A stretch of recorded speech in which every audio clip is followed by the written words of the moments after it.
Fox Sports. We are Fox Sports. We are Ohio.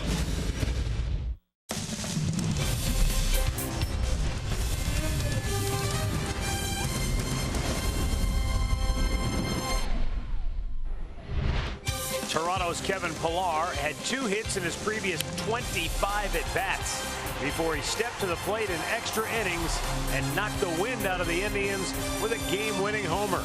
That evens up this 4-game series at a game apiece.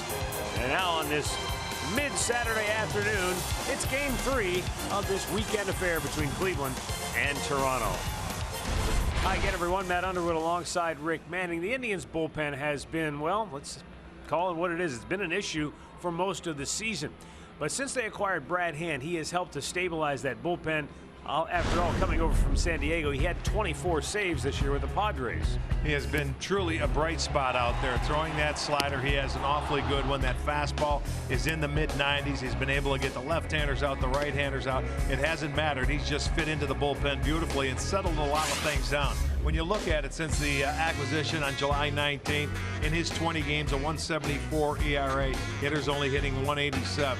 He has stranded 4 of the 5 inherited runners. He's 8 for 8 in save situations, so he has been outstanding. Indians trying to get the upper hand against Toronto here this afternoon. We'll be back with the play-by-play. We'll also check in with Andre Knott just straight ahead here on Sports Time Ohio. Cleveland Indians baseball is brought to you by Who But WB Mason, the official office supplier of the Cleveland Indians, and by your Northern Ohio Honda dealers. Made in Ohio, Ohio proud.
Series even at a game apiece. Indians' magic number still stuck at 7. Tribe comes in 80 and 61 on the year. Offensively, they were stymied last night. In Game 1, they took off, in part because Francisco Lindor got them going early. With more on the Tribe's leadoff man, we go down to Andre Knox. Thank you, Matt. This is game 142 for the Cleveland Indians. This is game 139 that Francisco Lindor will lead off. I mentioned that because we've had conversations throughout the year about Frankie going to Tito before the season saying, I want to be the trendsetter. I want to be the guy that starts things off for us. Now, I can give you a bunch of numbers that look great, but Tito told me something the other day that matters most. He says when Lindor goes up to that plate to start the game off, it's not so much if he gets a hit, it's not swinging at a bad pitch. It's not giving the bad body thoughts to his teammates. He says a lot of times, if he just sees 6 or 7 pitches, their offense plays differently. So many times we talk about the hits, but really what they're telling Frankie is set the tone to be positive offensively so the rest of the guys will follow you. Most of the season, that's worked out pretty well for the Cleveland Indians. It has indeed. I mean, Lindor is #1 in the majors with 117 runs scored. You get on base, you create things. He's able to do that with his wheels. He has 23 stolen bases, 7th most in the league. He has 40 doubles, 3rd most. And of course, instant offense with the home run ball, 33 home runs. That's 6th best in the league. And there are times where you're going to be a leadoff hitter. You're going to see that first pitch fastball and maybe making out on the first pitch. So you may not see 6 or 7 pitches in an at bat. And there's other times where you may work a guy where your teammates will get to see something. You know, it's all hit or miss right there. But he is one of the most dynamic leadoff hitters in the game, without a doubt. All right, let's check out the starting pitcher for today. He's the Northern Ohio Hyundai starting pitcher. Sean Reed-Foley will be pitching for Toronto. He is 23 years old. He's coming off a start against Miami where he struck out 10 guys in 7 innings. A first major league win. He has not pitched against the Indians in his career. He has the 4-pitch mix: fastball, slider, changeup, and a curveball. And this will be the first time the Indians have faced him. And that Indians starting lineup today brought to you by Progressive Insurance. Lindor leads it off. Michael Brantley back in the lineup in his familiar 2-hole. Jose Ramirez will bat 3rd. Edwin Encarnacion, the DH, will bat cleanup. Then it's Yonder Alonso, switch hitting Melky Cabrera. Jason Kipnis, Roberto Perez in there today behind the plate batting 8th. And Greg Allen is in center field batting 9th. We will set the Toronto defense for you. In the outfield, it's McKinney in left, Pilar in center, Grichuk is over in right.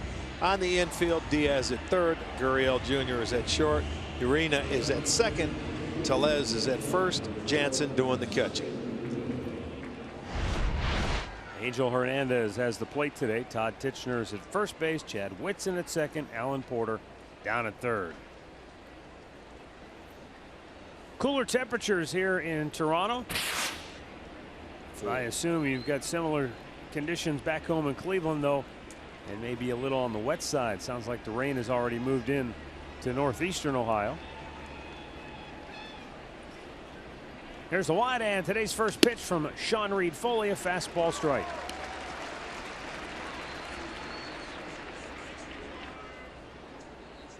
Officially, our game time temperature today is 61 degrees.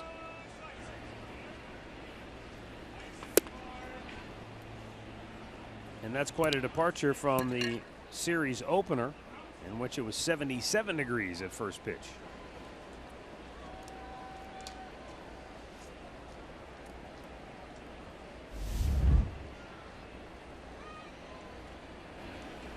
Lindor pulls it foul. 1 ball, 2 strikes. 4 for Ted in the series. All 4 hits came in the series opener. Sorry we left the rain in Cleveland. They may be right about it, but it may be heading this way. The 1-2. Sounds like there's a chance we may play tomorrow's finale with the roof closed. Or it may have to close at some point. Depends on when that rain will reach Toronto.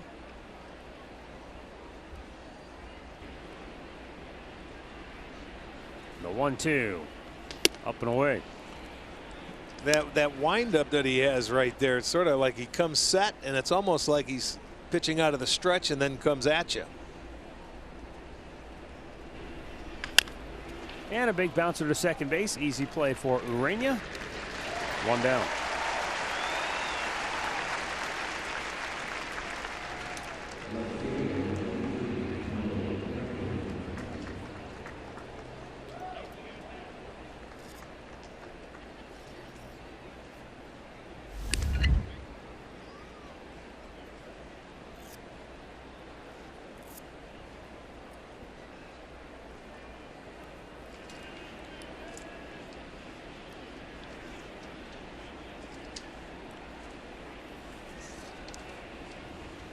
Pitch is outside to Michael Brantley. Brantley is 7th in the American League with a .303 batting average. He came on in the 10th inning and pinch hit last night. So this is his first start in the series.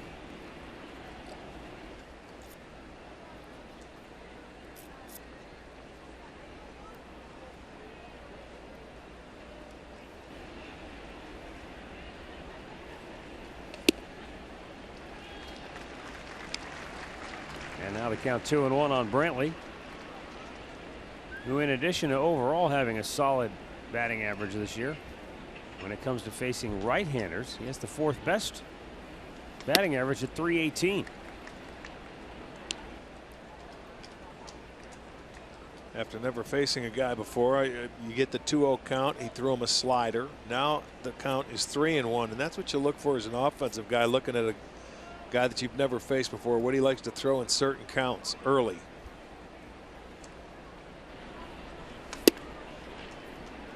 Down low, and Michael Brantley takes a walk with 1 out. Today's storylines are brought to you by Wayside Furniture. Ramirez back on track. Let's hope. And Rowdy Tellez has been a double machine for Toronto.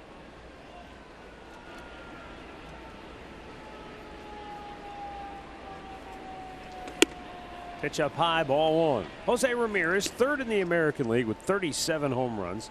Also 3rd in runs batted in with 97. 1 hit in each of the first 2 games of the series. Yeah, the 1 hit he had last night was really a nice base hit with 2 outs and took it the other way. It was a very good pitch on him. But more times than not, you're seeing him pull the ball. That time he went up last night and gave the Indians a lead with a terrific at bat. You watch, he's not swinging it too hard. He was just trying for the base hit right there with 2 outs and ended up getting it done. That was, you'd like to see more of that coming from Jose.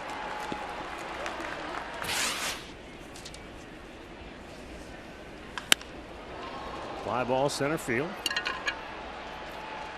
Pilar makes the catch, 2 down.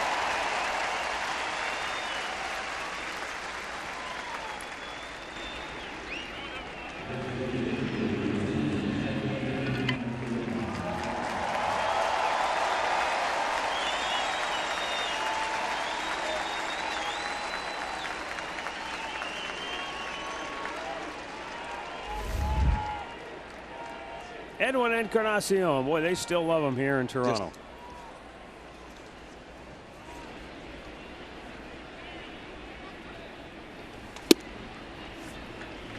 And he takes a fastball for a strike.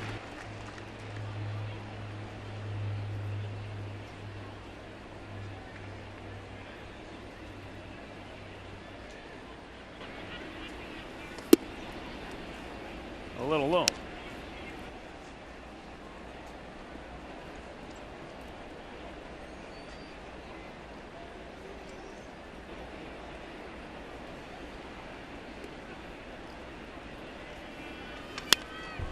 Edwin looking for that fastball. It was just away to where he couldn't quite square it up, get that barrel to it.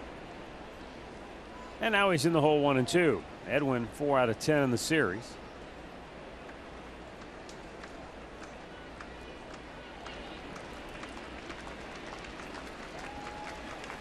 Takes outside, 2-2.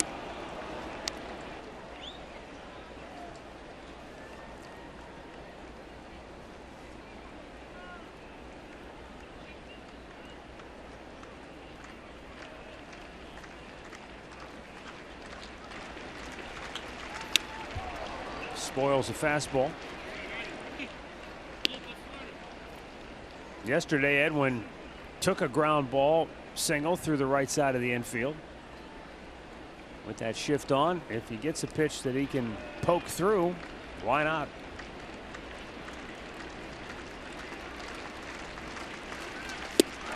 Instead, he goes hacking, swings and misses, and the inning is over. Toronto coming to bat when we come back.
on the starting pitcher, and Plutko is making his 11th career start and his second against Toronto. He made his first major league start and got his first major league win against the Toronto Blue Jays. That was May 3rd, the second game of a doubleheader.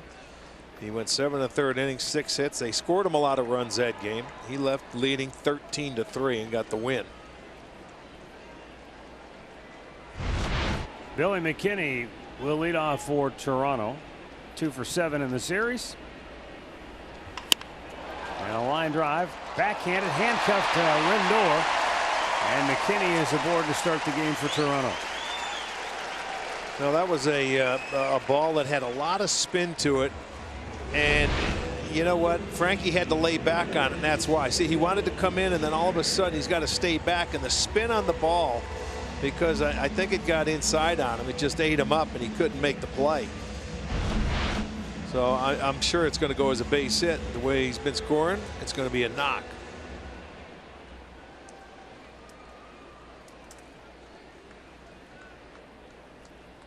Lourdes Gurriel Jr. to the plate.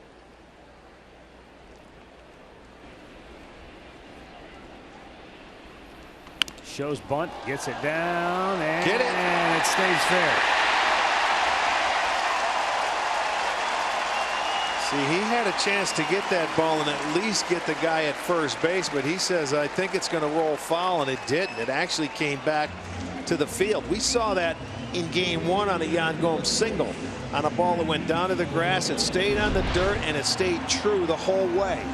You've got to know that before the game starts. Look at it. It's on the line. He thought it's going to roll foul. It did not. It came back into fair territory. So that goes as a bunt single. Back-to-back hits. Kendrys Morales, the Blue Jays DH. 0 for 4 in the series. 3 times he has struck out.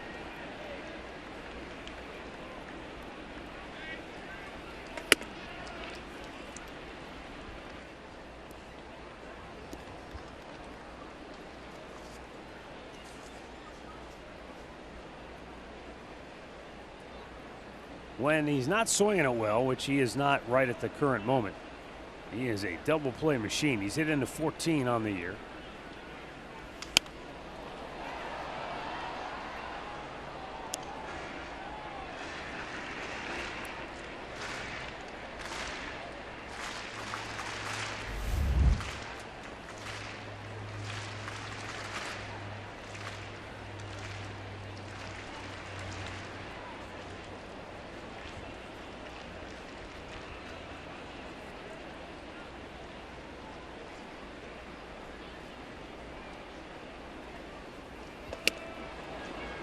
Good fastball, kept it away. It's 1-2.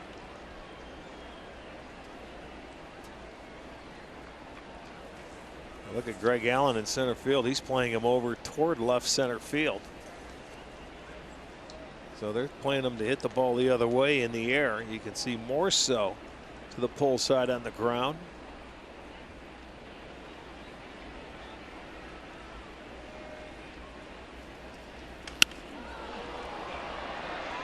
Out of play. It's been a season of streaks for Morales. He had a 7-game home run streak in August. Total of 8 home runs hit in the home run streak over 7 games. But then he also earlier this year had an 0 for 29 slump.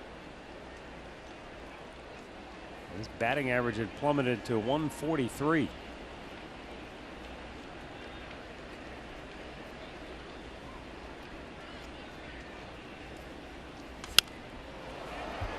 Stays alive. They're staying away with the fastball, and he's able to foul him off and hang in there for another pitch.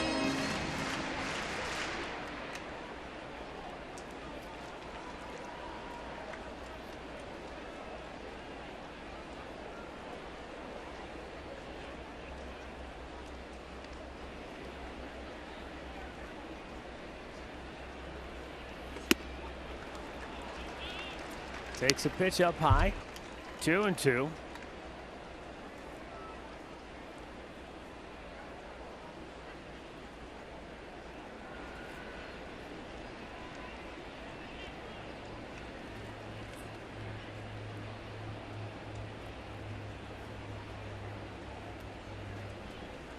There There's you the go. double play ball. Kipnis goes to Lindor for one. He pulled him off the bag, and they don't turn the double play. Now that's not a very good throw there by Kipnis. That's a double play ball with Morales running. And just the turn on that play where he flips it to Lindor, you got to get it shoulder height. And he pulls him off the bag. Just a slow in the transfer, and really no chance for Frankie. He didn't give him a good feed there at all. So it remains they get the lead runner at second, but it's now first and third and just one out.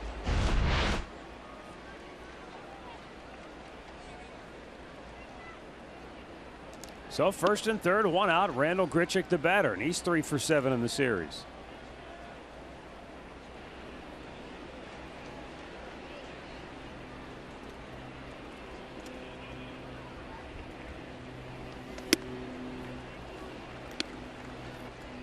There's the rest of the Toronto starting lineup. Rowdy Tellez in the on-deck circle.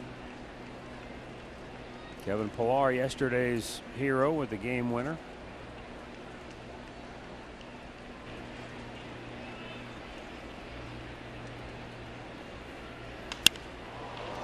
Fly ball, interesting. Melky Cabrera coming in. He will make the catch, and not even attempting a bluff move from third is Billy McKinney. So there are 2 down. And well, let's check the Indians defense, brought to you by Ram. Behind Plutko today, it's Brantley back in left field. Allen is in center, Cabrera over and right. And it's the same infield. Ramirez, Lindor, Kipnis, Alonso. And today, Perez is behind the plate.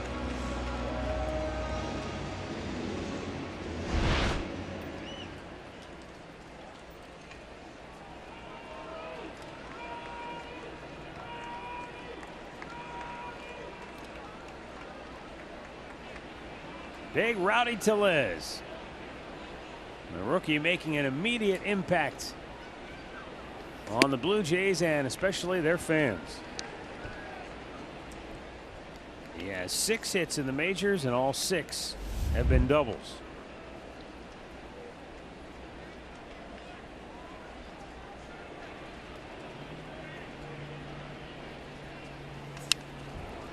Last night, though, he got his first look at Major League left-handed specialist relievers, and both Oliver Perez and Brad Hand did a number on Rowdy. It has been impressive as you take a look at our Levin Furniture player profile. Well, when you've only played in a few games in the major leagues and your name's brought up with Joe DiMaggio, that's pretty strange, isn't it? Yeah. I mean, really, think about it.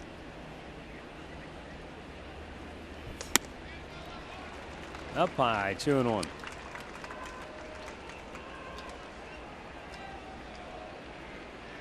Yeah, he pinch hit the day before we came to town, and his first major league pitch he ever saw, he hit a double. Then proceeded to continue that through the next few games. Checked his swing, fouls it off. That's 2-2.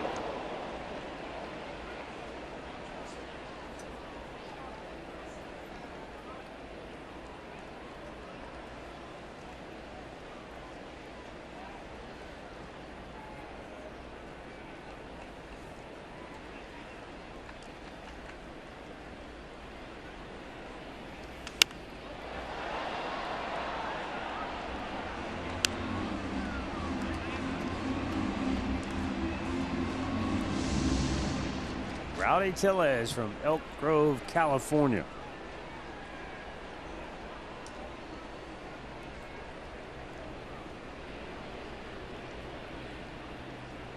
The 2-2 is swung on and missed, and Adam Plutko picks himself up.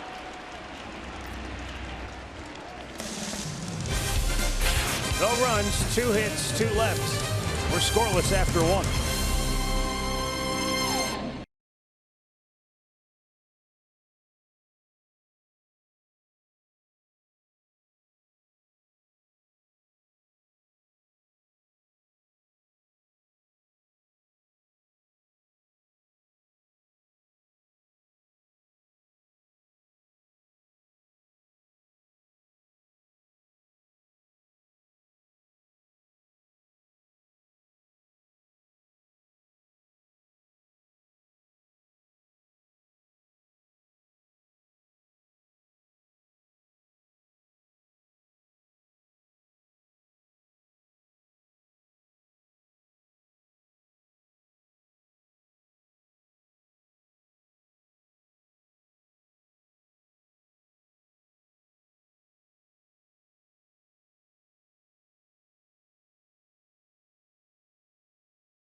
Cleveland.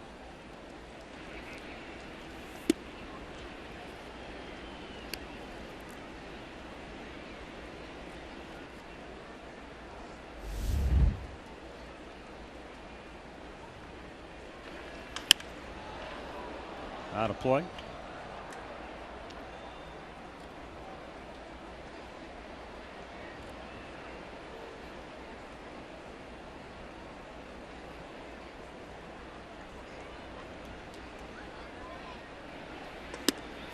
Good breaking ball. Yeah, he looks like he has a pretty good slider, man. It's got some sharp break to it at the end.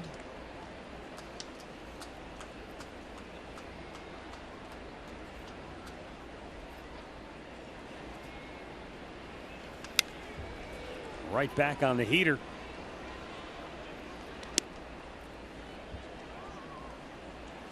Alonso has been held to 1 hit and 10 at bats in the series.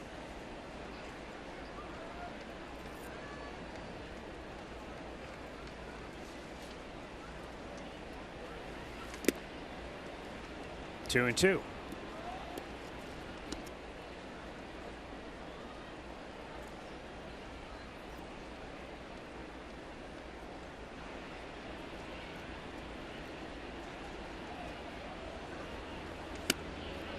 And that's outside. Now a count goes full.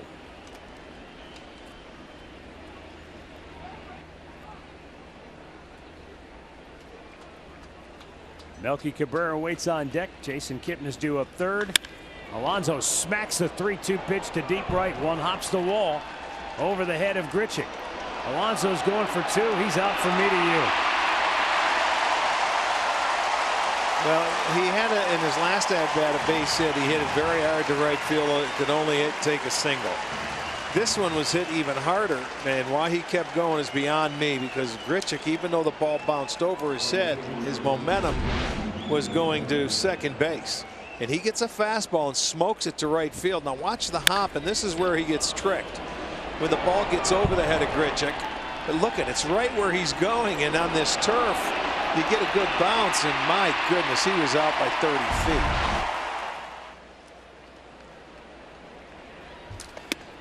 Melky Cabrera takes a fastball for a strike.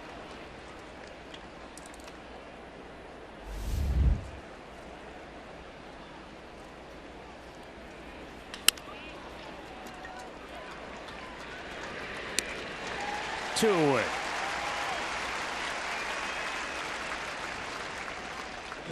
Injury report brought to you by the attorneys at Elk & Elk.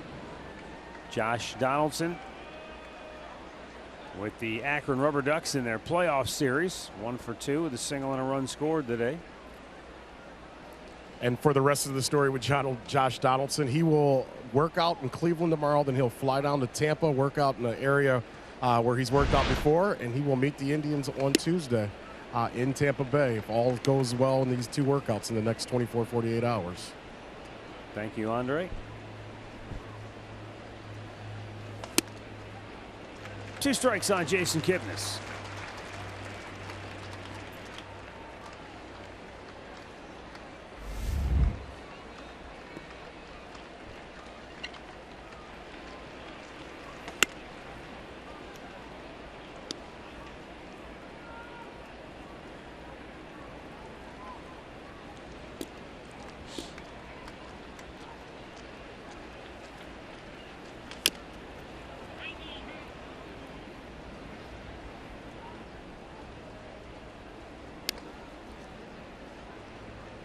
Kipnis a 3-run homer in the series opener. 0 for 4 last night, 1 for 9 overall in the series.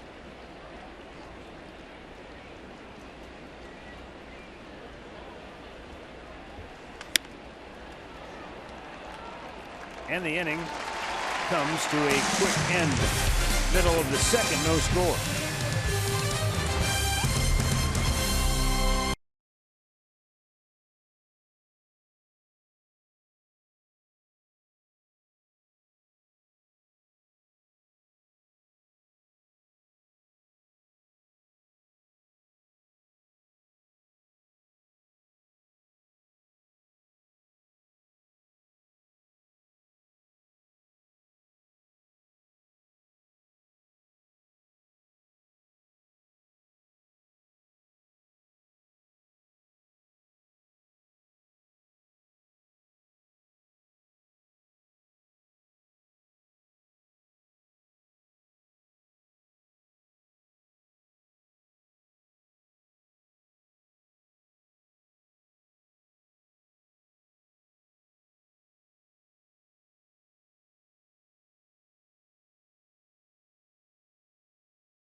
For Toronto, he ended last night's game with a home run. Third walk-off hit of his career and second home run.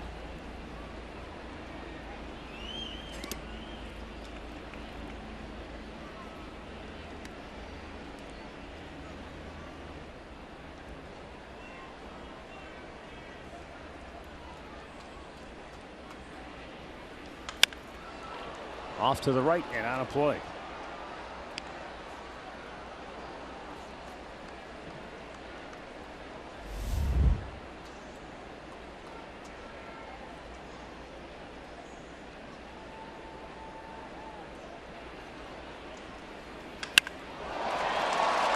Hit well, deep left center in the alley, and a one-hop to walk. Kevin Pillar leads off the second with a double.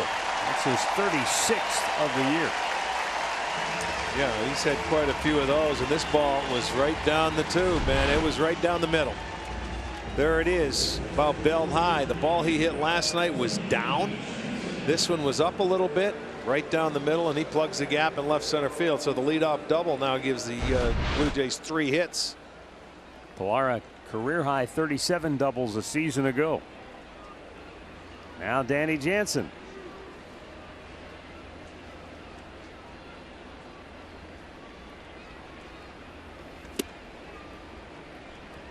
Blue Jays catcher has reached safely in 14 of the 17 games he's played in the big leagues.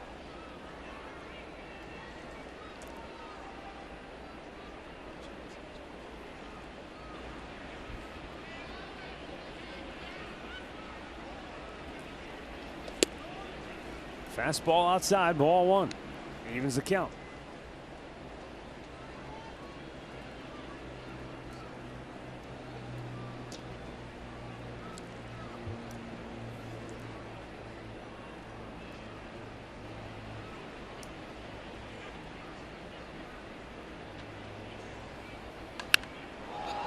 Out of play.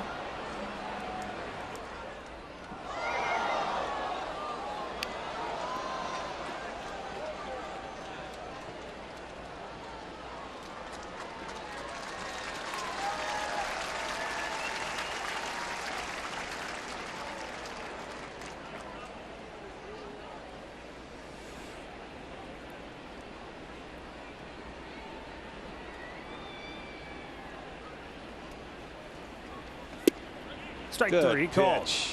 Second strikeout for Adam Plutko, and we've got one down here in the second inning. Well, I'll tell you, he really went out there and threaded the needle on that corner right there. That's a perfect pitch right at the edge. That's on the black. It may have just chalked up a little white on the side, but really a good pitch. Good fastball out there.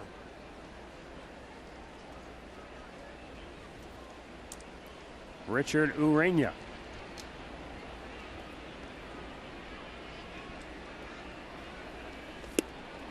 Chases one downstairs.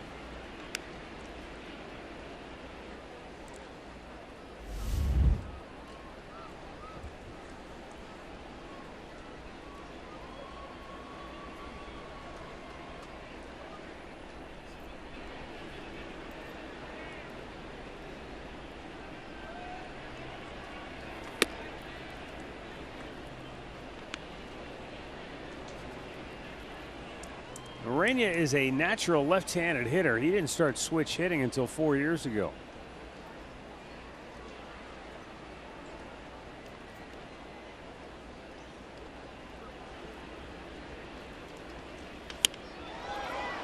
Right field, long run. Melky can't get there. It's a fair ball.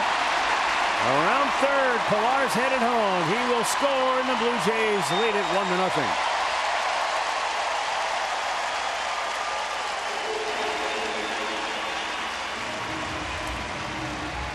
Tough break for Plutko. That ball hung in the air a long time, but nobody could get to it. Yeah, he didn't hit. He hit it off the end of the bat. He was out in front of it. Watch the swing.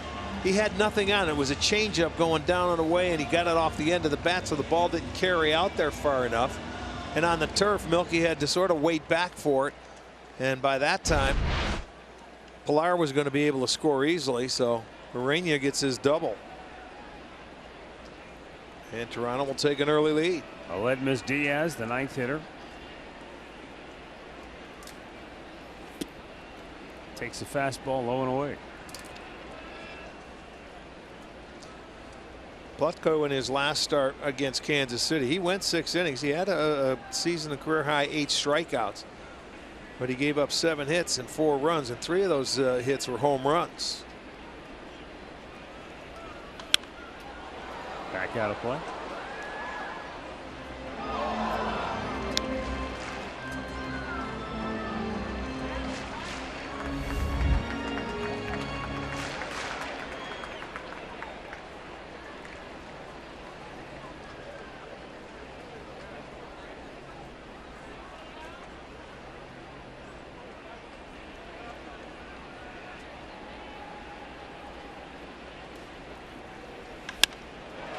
Right field, slicing, foul.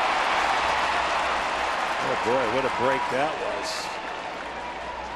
And it wasn't by much, because I saw the umpire looking down there. I saw Alonso. I saw the hitter looking back to the dugout like saying, check that. And it was awfully close. I could just tell by the reaction of the players. Oh my goodness, just barely on the outside on the foul side of that line. Awfully close. That would have been another double, and it would have been another run for Toronto.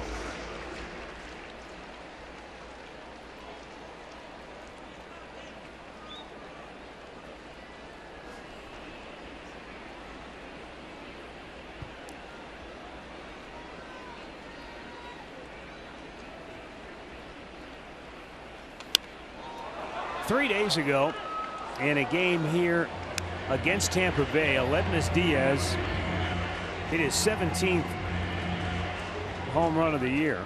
It was a 3-run shot. All 3 of the players that scored were Cuban-born players.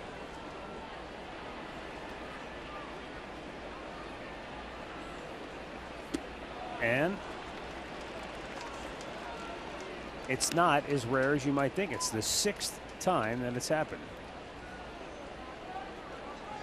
The home run that Diaz hit plated Kendrys Morales and Lourdes Gurriel Jr.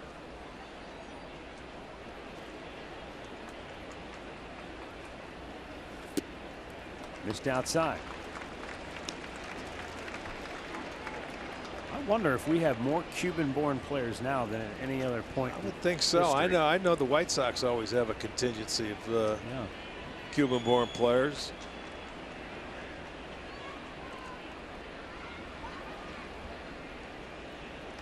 Three-two. Line to left, the base hit. Urania around third will score. 2-0 Toronto. Aledmus Diaz, his 20th double and his 47th run batted in. Well, that first time through the lineup does not bode well for Adam Plutko. They're 5 for 9. First time through the lineup, so that's 3 hits in the inning there. There's a good breaking ball down and away for them to get to that pitch. You know, with 2 strikes on a 3-2 count, you're going to have to move them back off the plate. If they can cover that point and that pitch there, Matt, and get a base hit to left field, then you've got to start pitching inside, because they look pretty darn comfortable in the batter's box.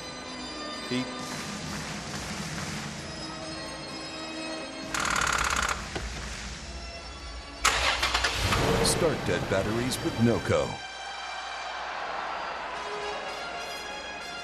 Lineup turns over for the first time today. Billy McKinney,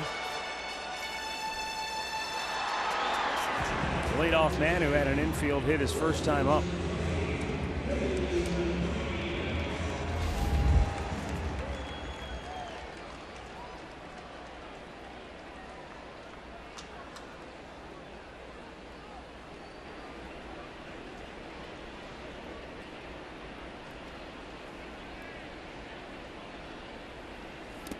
Down in the dirt, ball 1.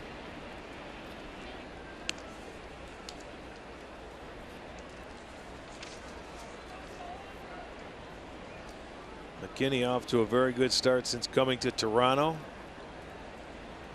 He now has an 18-game on-base streak, which is the second longest active streak in baseball. Bregman has a 34-game streak going with Houston.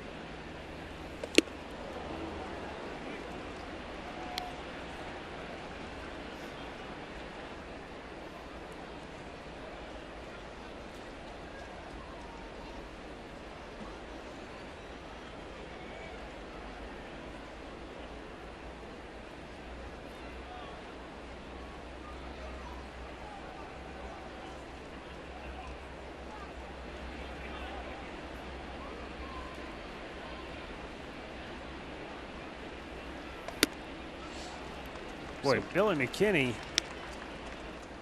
and Addison Russell were both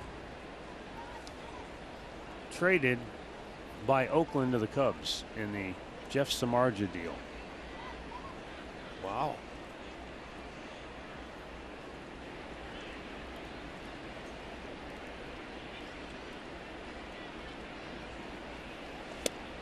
So on one hand, you have to say, man, that's great scouting, great drafting to draft two guys. Yeah, you like got an Russell outfielder and a good infielder, right? Young. And then they both end up being traded in the same deal.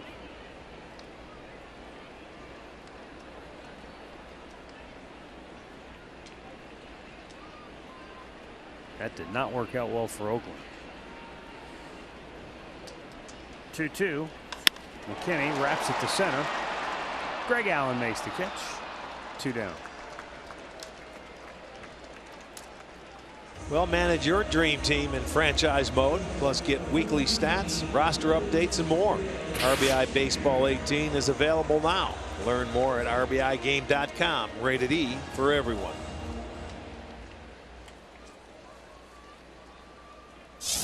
Lourdes Gurriel Jr.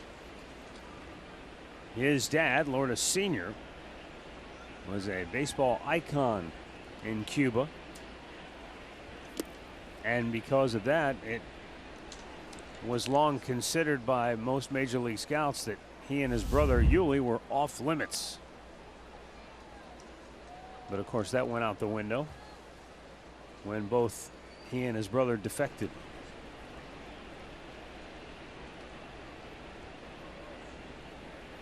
Swing and a miss.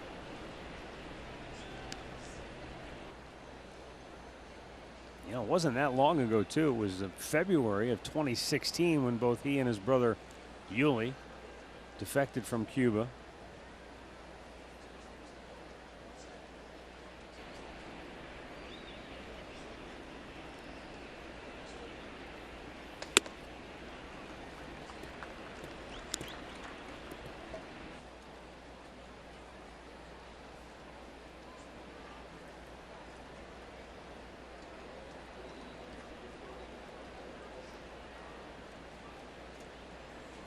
Action in the Indians bullpen already. 43rd pitch by Pletko is popped up and foul out of play.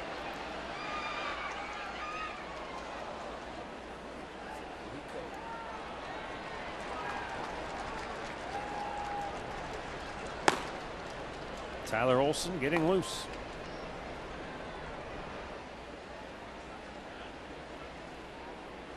Blue Jays with a couple of doubles and an RBI single grabbed a 2-0 lead here in the second.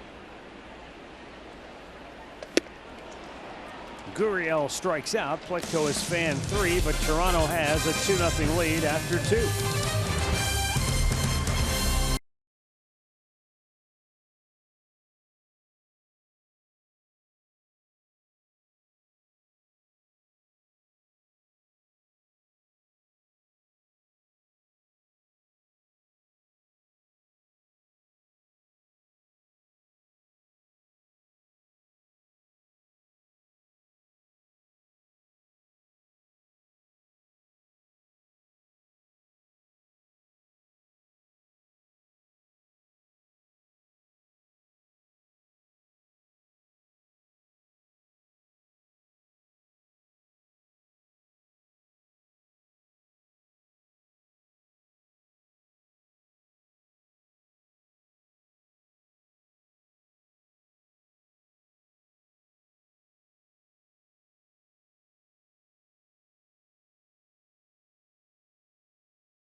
For this season, out at the ballpark, you can grab a $15 district ticket or a $15 KeyBank Kids ticket.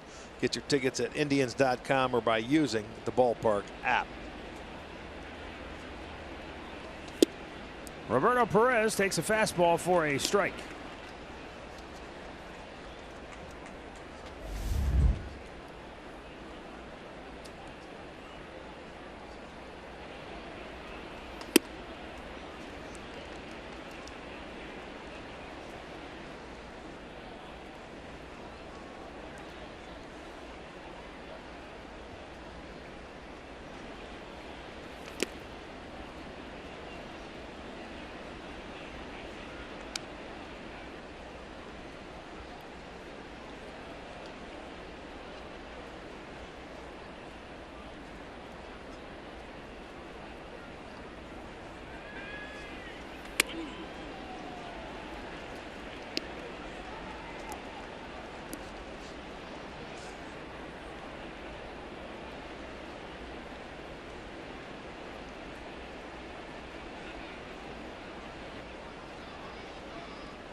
Up and in, he draws a walk.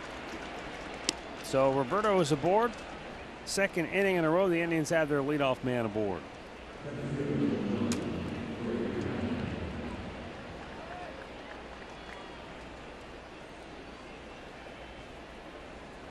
Number 9 hitter Greg Allen to the plate.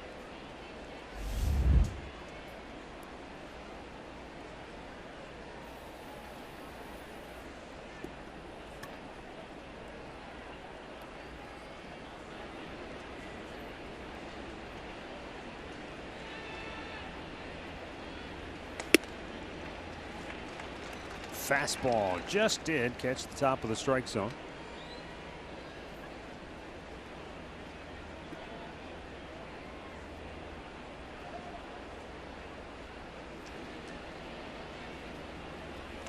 Oh, what a pick.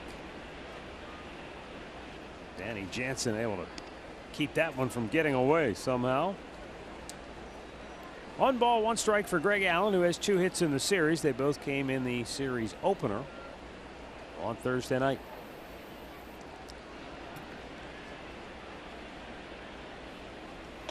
Upstairs, 2-1. Yeah, you got to make this guy work and get in the strike zone. He has now 9 walks in his 18 innings of work to go along with 18 hits.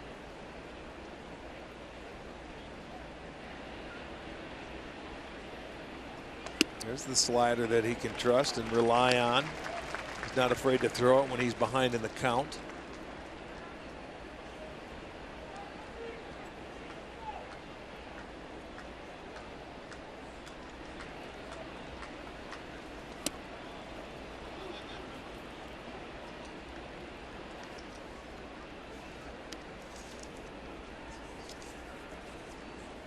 Sean Reed Foley, 23 years old, making his 4th major league start. Yeah, he was a 2nd-round draft pick. Greg Allen lines one to right center field. That's in the gap, and it's going to go to the wall.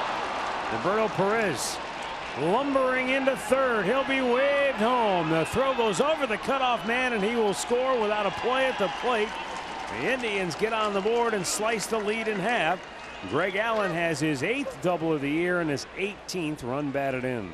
Well, Greg smoked that ball, and it really fooled Randall Grichuk out there in right field. It got by him. That was a ball. I don't think they want it located down and in, because he dropped the barrel head of that bat and shoots it by. And you know what? Allen was looking to go to third.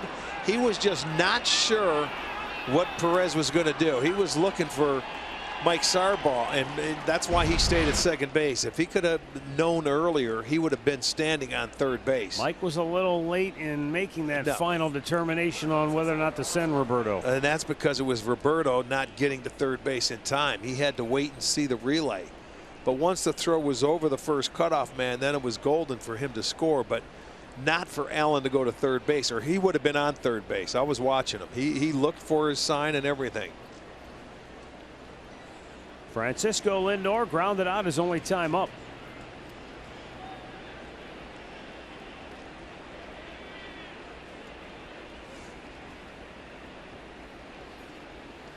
Fouled right back to the screen.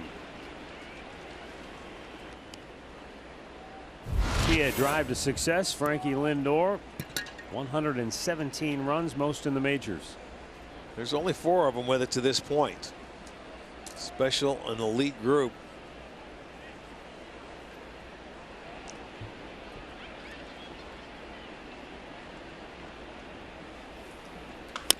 Pulls that foul.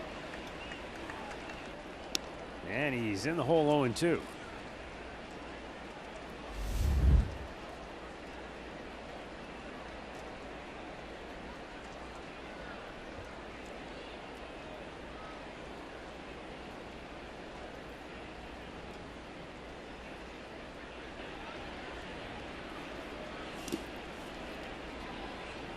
As I was saying before, Jansen is making just his 4th major league start today. His first one came in Kansas City. And in his major league debut, he said afterwards, I looked into the catcher, Danny Jansen, who's actually back there today. And he said, one thought crossed my mind. We're not in Buffalo anymore. Right back to Reed Foley. He'll throw out Lindor, 1 down. Said he couldn't believe how small the catcher looked behind home plate when he was standing on a big league mound for the first time. Well, Kansas City, a big ballpark. You know, you're looking in there and you're going, oh my gosh, that 3rd deck gets put on that stadium and it is much bigger. Everything around you is dwarfed in comparison. But one of the cool things for Reed Foley is, you know, you get to the big leagues and you're looking for familiar faces. And Dane Johnson, who's the bullpen coach, he's known since he was a teenager because he played on the same travel ball as Dane Johnson's son. They were travel ball teammates when he was 16 years old. So it's nice to have a familiar voice giving you encouragement.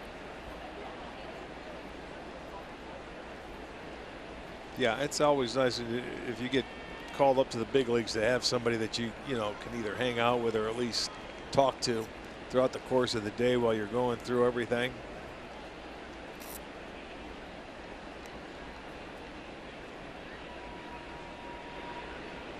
Tying run in scoring position. Michael Brantley takes it down low.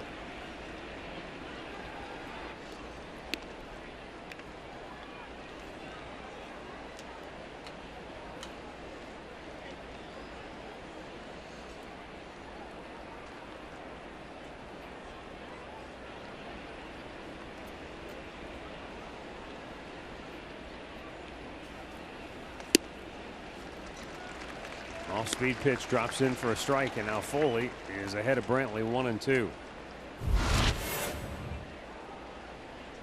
AARP take on today. Michael Brantley in his career here in Toronto, better than a .400 average. This one's popped up on the infield. Diaz. 2 down.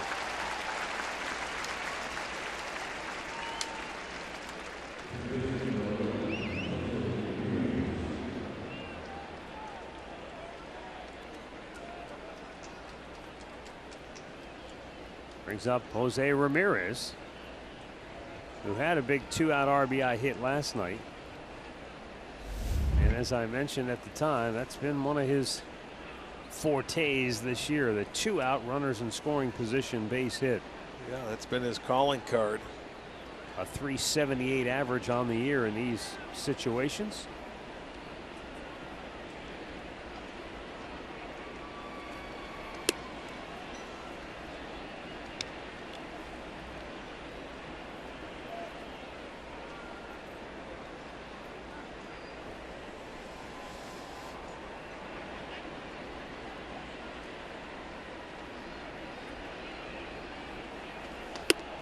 Way outside, 2-0.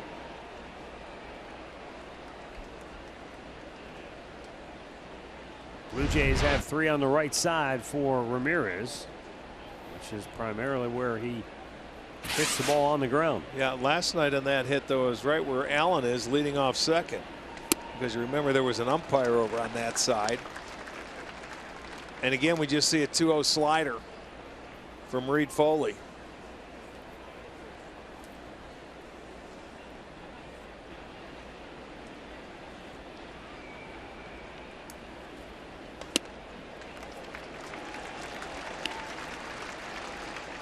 backdoor breaking ball. That was close enough to be called a strike. 2-2.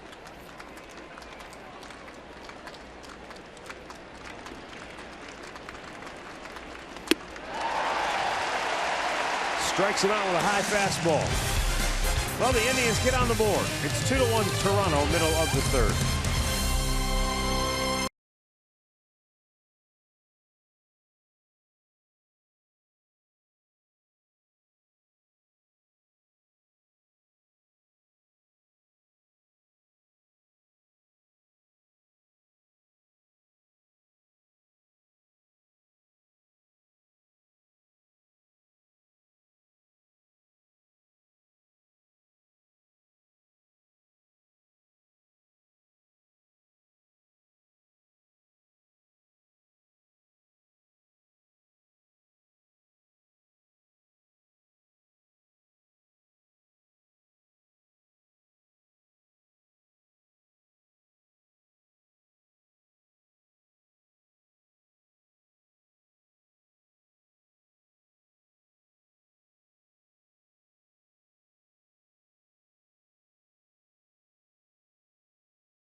Game for our Miller Lite Hold True moment.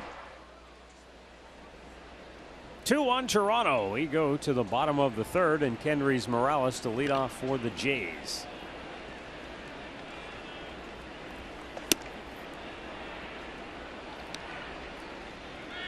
Hitless in the series, 0 for 5.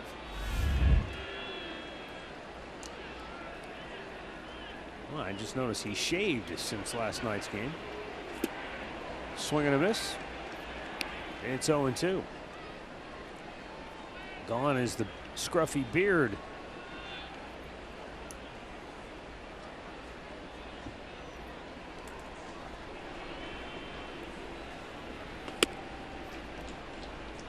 Up and away, 1 ball, 2 strikes. Had to get ready for Star Wars days here today at the ballpark. I think this is our 5th one. Yeah, we've had a bunch.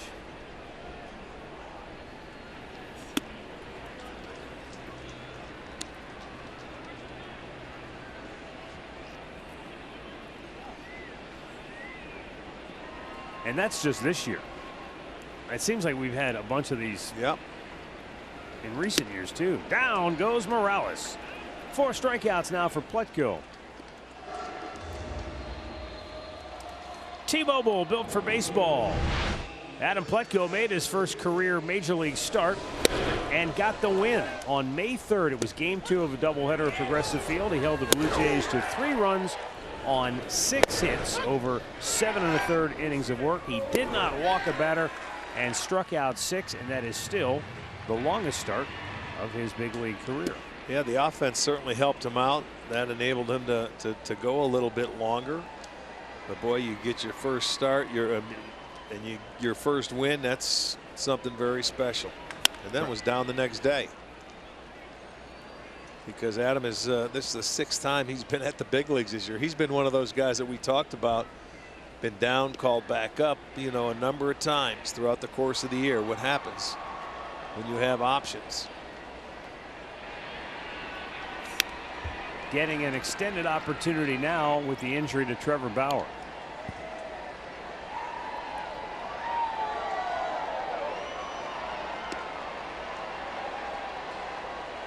There haven't really been any updates on Bauer's condition recently. The 0-2 outside.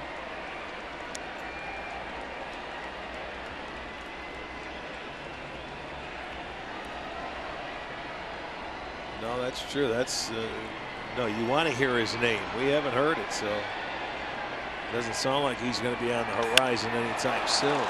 Deep right. It is going and gone.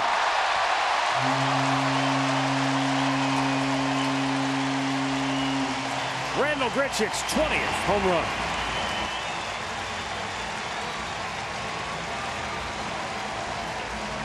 And the Blue Jays restore their 2-run advantage.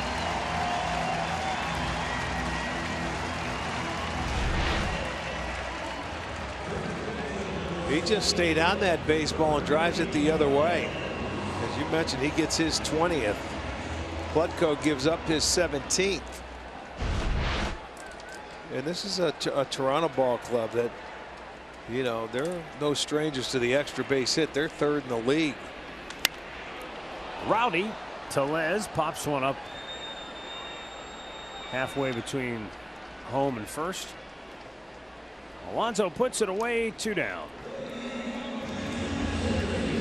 Toronto with 3 extra base hits today, giving up 484 extra base hits on the year, which is 3rd in the majors. Boston has 521, Oakland has 501, and then it's Toronto.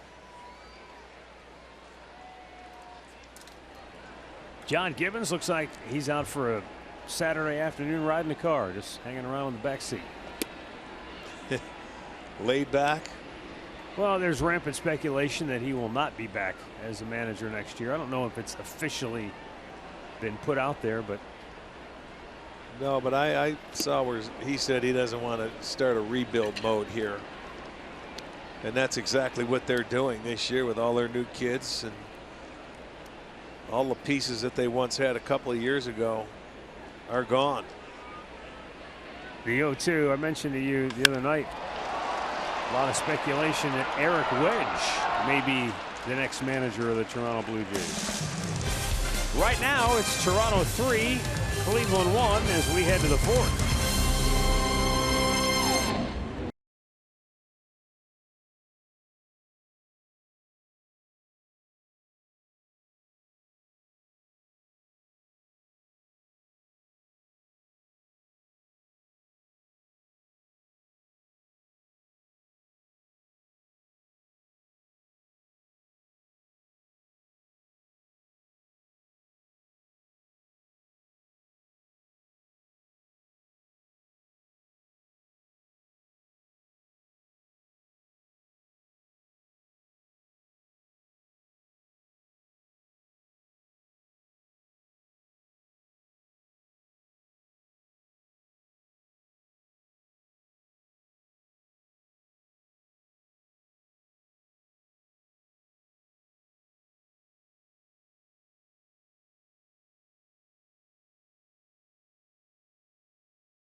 Access your Indians tickets directly on your mobile device. Use the app to purchase and forward tickets and have your tickets scanned for entrance to the ballpark. There's no fee to print tickets. Edwin Encarnacion leads off the 4th inning for Cleveland, struck out his only time up.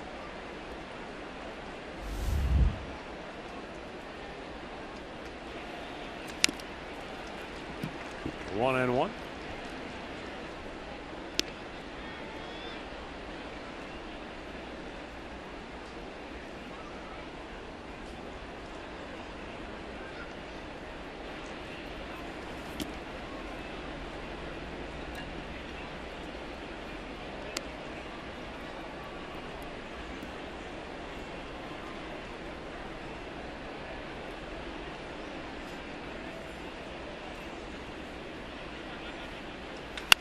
Ground ball to third.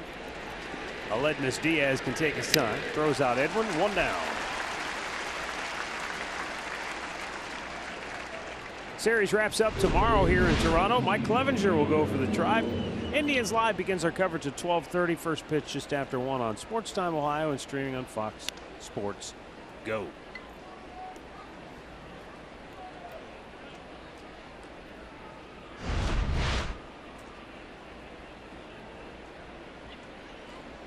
There's Clev. Got the hoodie on. It's not that it's cold here. It's just it's been such a drastic change in temperature that it caught a lot of people off guard.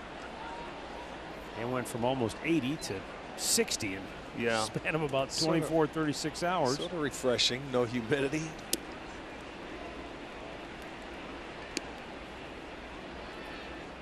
I was talking to Rajay Davis today. We were walking down to the bus, and he said, "Now this is the Toronto I remember."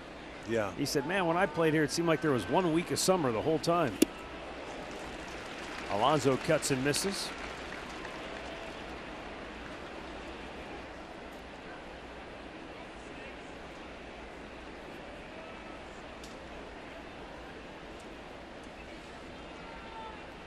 One-two pitch. It's up high, and Yonder Alonso, who blistered a ball to right field his first time up, but then made the decision to try to go for 2 and was thrown out by a wide margin.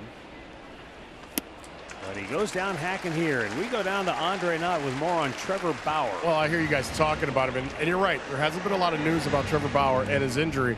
And Tito said yesterday there really can't be. He was checked out before the team left to come here to Toronto, and they have to wait until that bone is completely healed. He's still throwing. He's still doing all the things that they've asked him to do, and they think his arm will be fine. But until doctors clear him with the bone being completely healed, there's really not going to be a lot of information out there for him.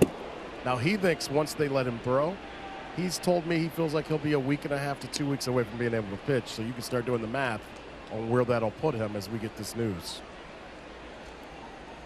Yeah, unfortunately, Well, time's then it running sounds out. like it's going to be the end of the year. Most likely the last week or somewhere in there, but they don't want to put a date on it at this point. Up and away.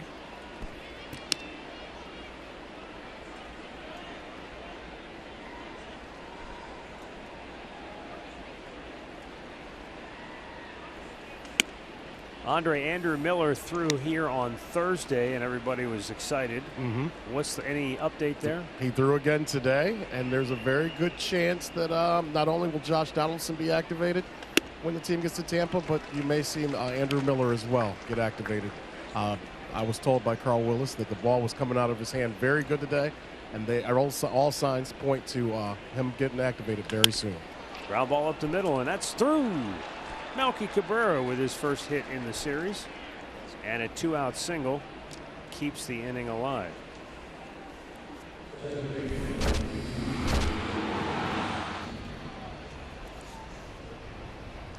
was Andrew Miller on Thursday, his first bullpen. So he could be potentially activated on Monday. Donaldson good. would not be eligible to be activated until Tuesday, but certainly those are all positive signs moving forward. Line drive to center, inning over. Halfway through the 4th, it's Toronto 3, Cleveland 1.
Carlos Carrasco, as we like to say, deserved a better fate. He went 8 innings. He gave up 1 earned run, struck out 14 batters, but no decision. Yeah, he really was. He was lights out. Started the game with 187 strikeouts, ended up with 201. And Toronto struck out 20 times last night. That's the most in a game this year. And it's the first time they've ever won a game while striking out 20 or more times in a ball game.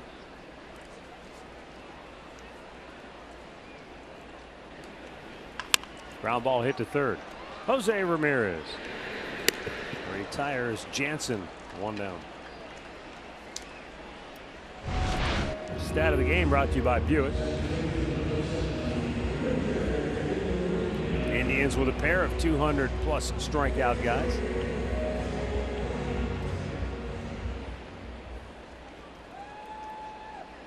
I'm sure if Trevor Bauer is watching this at home, he might want to throw something at the TV, because you see those numbers and you realize how much time he's already missed. Yeah. He was on his way to having a very special season. No question about it. And would he finish at 196 last year when it came to strikeouts? He was only 4 short of that, of 200. He breezed to 200 this year.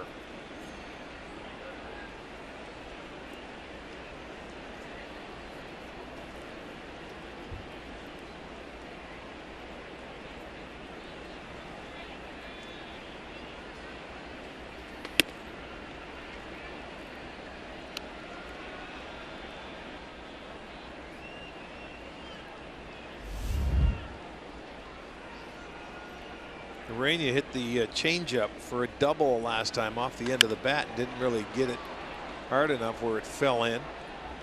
Lindor called off by Jose Ramirez, who says, "I've got this." 2 down. This is back in the 2nd inning. You see he was fooled on a changeup, but that changeup stayed in a little bit too much, and he was able to keep that ball fair, and it drove in Pilar. So that was the first run of the ball game for him. They added he came around to score the second.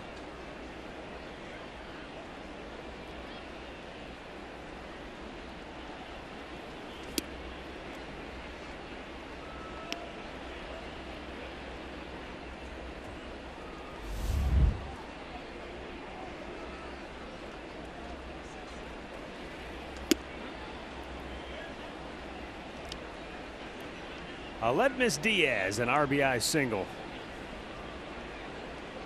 His last time up was only at bat today, 2 for 7 in the series. And a foul back over the screen.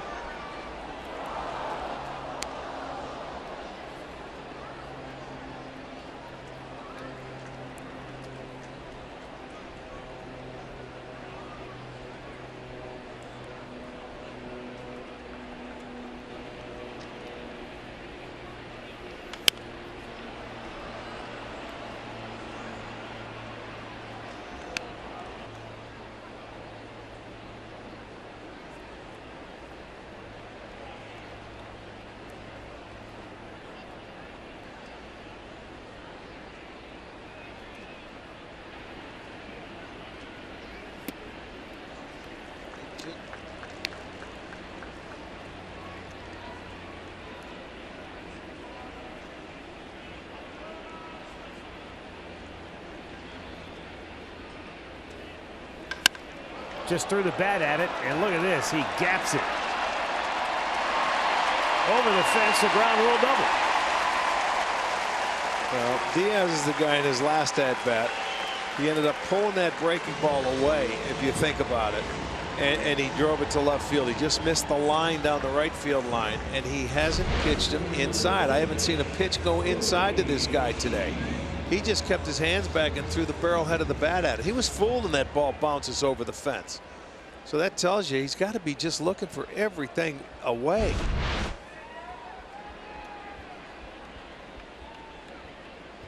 It's their 3rd double this afternoon.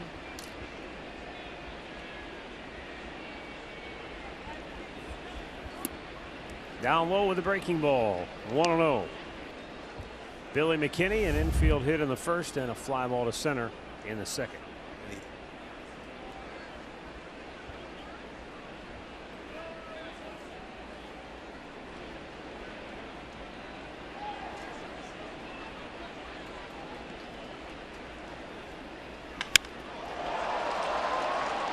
A lot of hang time here. Allen makes the catch. No runs, a hit, a man left. We move on to the fifth. 3-1 Toronto.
The perfect getaway vehicle.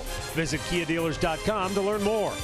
Buy Levin Furniture. For the best deals on furniture and mattresses, shop Levin's. And buy your Chevy Network dealers. Visit ClickChevy.com. Chevrolet, find new roads. Roberto Perez, first ball swinging, and puts one on the board for the Indians. His second home run of the year. It draws the Tribe within a run at 3-2. Wow, that's only his second home run this season. Yeah, he scored both runs today for the Indians. He, matter of fact, in the third inning, led it off with a walk to come around and score. But he jumped on the first pitch this time. Hit a line drive to left center field over the 375-foot sign, and there it was. He leaked it up over the middle of the plate. Roberto took advantage of it, and it makes it a 3-2 game now. Fifth home run allowed by Reed Foley. Roberto's first home run since April 10th against Detroit.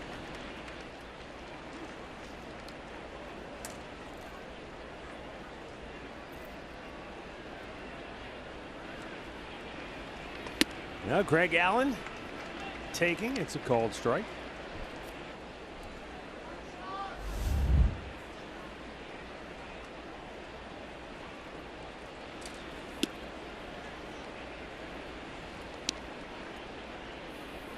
Well, so far today, Arch, it's been the bottom of the order. Sure. For the Indians. That's what I was looking at. They only have 4 hits. Broken bat foul, first base side. Another look at the home run by Roberto on StatCast AI, powered by AWS. Well, there you go. You can see this ball into left center field. 106 miles an hour off the bat. There's a nice line drive. Thought we were going to get some hang time there.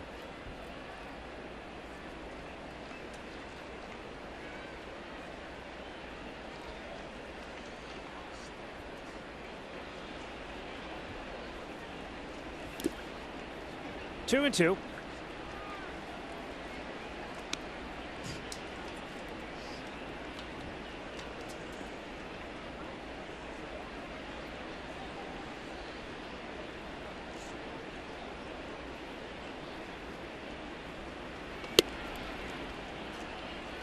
Now full count. Well, that's the pitch. Allen hit a full count. He came in down and in with a fastball. His last time up that he creamed it in the right center field on a liner.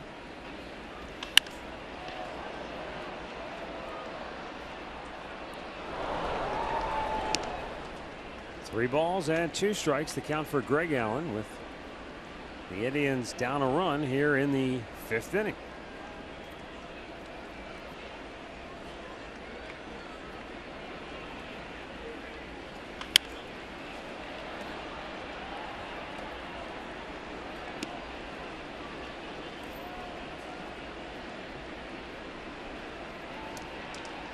Greg Allen, for a rookie, leads the all of rookies with stolen bases with 15 this year.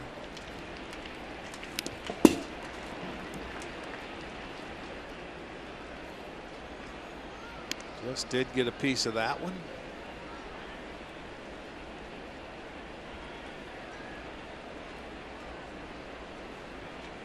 Well, Sean Reed-Foley about to make his 85th pitch of the day and his 10th pitch in this at bat to Greg Allen.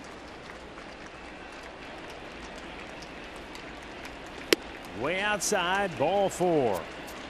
And now we'll turn it back to the top of the order. And Francisco Lindor. Mid-game recap brought to you by your local Toyota dealers. Melendez Diaz made it 2-0 Toronto in the 2nd inning. And Greg Allen's RBI double got the tribe on the board in the 3rd. Blue Jays got a home run from Randall Grichuk. They went up 3-1 before Roberto Perez homered here in the 5th to make it 3-2. And now with the tying run at first, Lindor 0 for 2 on the day. And Sean Reed-Foley's fastball is in there for a strike. Sean Reed-Foley was born in Guam. His dad was in the Coast Guard. So he bounced around from port to port, if you will. Eventually to Georgia, Brunswick, Georgia, then to Florida, then to Cape May, New Jersey. And he said, it's crazy though. He said, you know, my dad was in the Coast Guard, but he's not a water person. He said, we don't have a boat. He said, now he works at a national park. They asked him, you want to run the boats? He said, no, thanks. Where's all the toys? Spend all that time in the water. He's like, I'm sick of the water. Fly ball to center. Pilar makes the catch. And Greg Allen will have to hold it first. Been a tough day for Lindor at the plate. With 1 out, Michael Brantley coming up.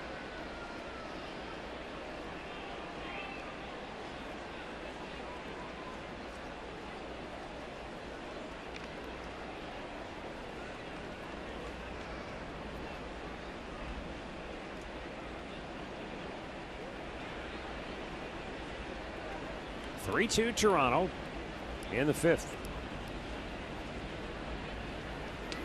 Way outside.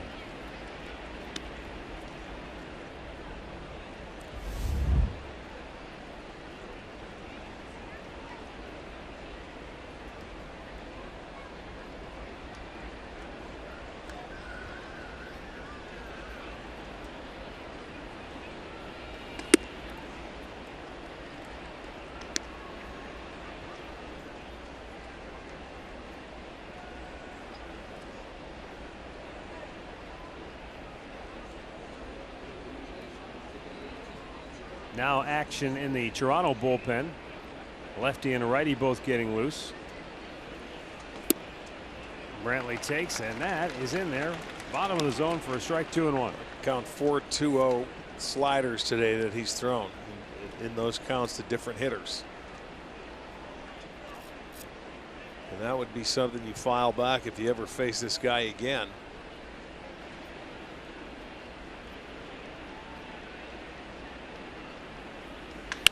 Brantley waiting on him. Blasts one high it in the air. Deep right field. Gone to Souvenir City. Michael Brantley puts the Indians on top 4-3 with a 2-run homer here in the 5th. That's his 15th home run of the season.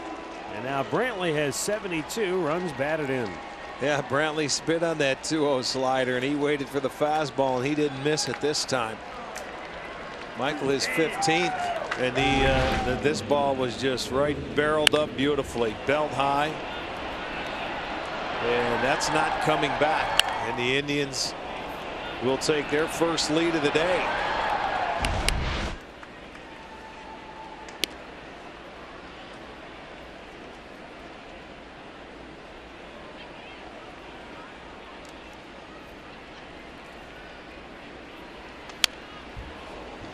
Don't you feel like you could just watch video of Brantley swings all day long? You can, because they're it's so just such a good. It's about as swing. Right. Off the end of the bat to third, 2 down.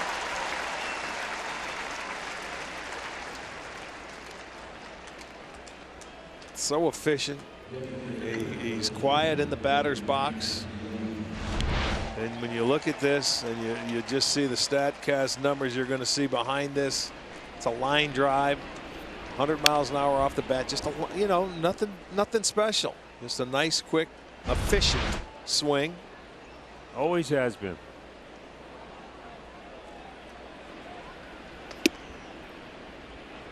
And you see it every day. It's never up or down. It's pretty smooth sailing. You know what I mean? Throughout the course of the year, where you'll see a lot of guys that have some vicious slumps. Not with him. Arch, I don't understand in this game, as complicated as hitting is, why more people don't just try to hit like he does, because it seems like such a brutally basic, simple approach.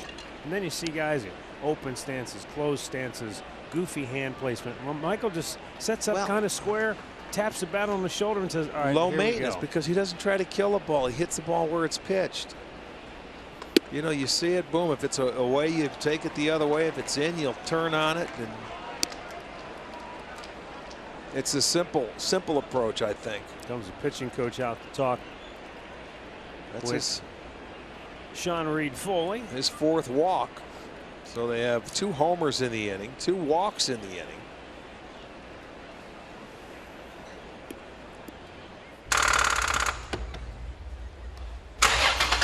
Start dead batteries with NOCO.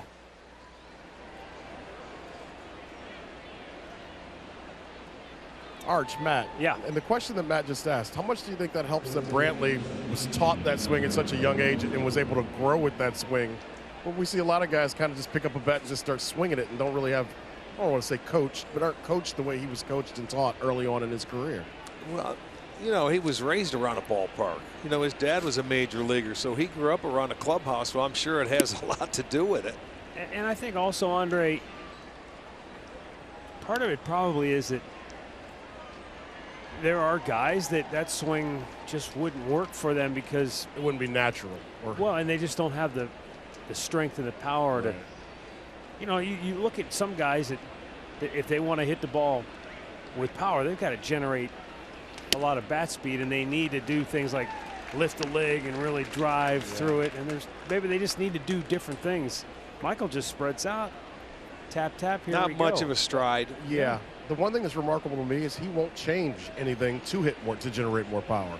He doesn't have to. I mean, he's not going to be a 30 home run guy, but he's certainly consistent. He's going to be right around that 300 mark. He's going to, you know, he takes his walks, his base hits. I bring that up because I agree with Matt. Why, if you were a player and you saw that swing and consistency, you wouldn't want to try to follow it? Yeah. You got to ask the hitters down there why. The other thing is, think about it like this, Arch and Andre. If you want to hit 30 home runs, then you maybe start tinkering and you start trying to change things. Michael stayed true to who he is. Know thyself. That goes all the way back to Charlie Manuel. What kind of a hitter are you? Don't try to be something you're not. He never has strayed from what got him here. Well, the two guys that hit in front of him, behind him, they follow him when things aren't going well. And Lindor and Ramirez, who's sitting right next to him, that's who they go to for advice when they're. Well, the thing I'll say about those two guys and most all other hitters, a lot of hitters get pull happy when they go into slumps, and we've got one at the plate right now. But Brantley doesn't, because he never tries to pull the ball. He stays on the ball. And that keeps you away from slumps. It gets you to see the ball a little bit longer.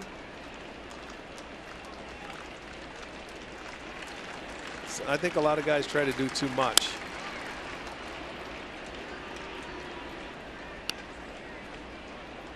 And Brantley is not afraid to hit with 2 strikes. A lot of other guys are afraid. They don't want to get, especially when they're struggling, they want to get three hacks in there. Well, look at this, a 31 pitch inning. He was cruising along Third like time through the lineup. Business, but the inning started with a home run by Roberto Perez. Head went off, the pitch outside. He has walked another. That's the 3rd walk in the inning, and it might just be the end of the line. Yeah, see, it's the 3rd time through. They get to know what he's throwing up there, and he's not gonna make 5 innings in his first start against the Indians. So Sean Reed Foley is done after 4 2/3 innings. He looks crushed, doesn't he? John Gibbons has already made the call. Justin Schaefer will be coming on when we come back. It's now 4-3 Cleveland.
And we've got Indians supporters all over the place.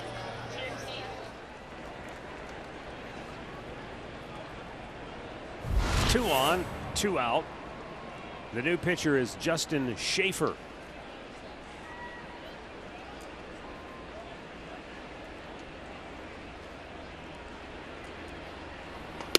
And the Milkman trying to do some 2-out damage here. He had a single his last time up.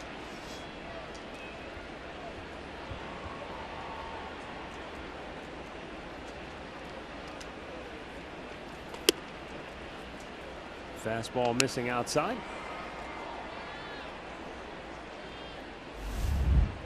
Schaefer was born in Lake Wales, Florida. It's down there near Winter Haven. It sure is. Where we spent 16 years. Cleveland Indians did in spring training. That's where when he was with the Indians, but he was a Blue Jays hero, Pat Borders used to live in Wake Wales. He may still live down in Lake Wales. I'm sure he does. Well, How that didn't about last long. 3 walks in a row, and the bases are loaded. And the 9th man to bat in the inning is Jason Kipnis. Well, you're playing right into the Indians' hand. You give them free base runners. Now they've hit a couple of home runs. One more hit, you can get it rolling here. This will be the 9th man coming to the plate. It started off with a solo home run by Roberto Perez. Then the first, they have 4 walks in the inning because Allen ended up walking and scored on Brantley's 2-run homer. Oh, in the dirt, and a good block by Jansen. Well, he hasn't thrown a strike yet.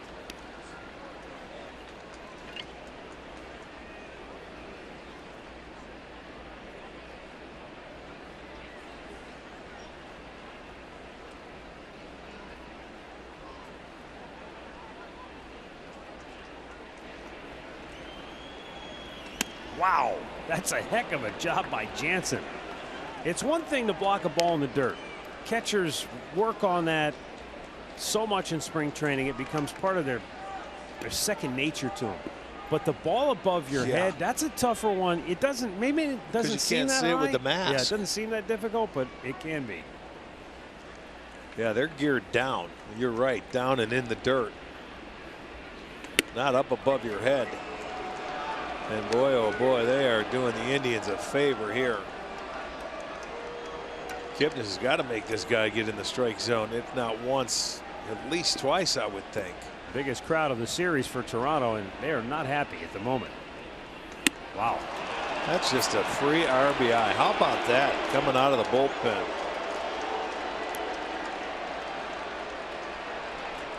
Four straight walks in this inning. Well, now they get a 2-run lead.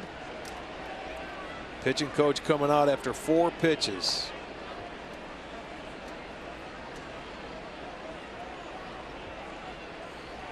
You talk about how a fielder, an infielder, makes an error and wants to dig a hole and climb into it. Pitcher coming into a game and doing that, it's got to be the same exact feeling. Yeah, especially when you that first hitter you face, you can't throw him a strike. And then the next one comes in, you have the bases loaded. And I think sometimes the harder you try to throw that strike, the worse it gets. You start aiming it.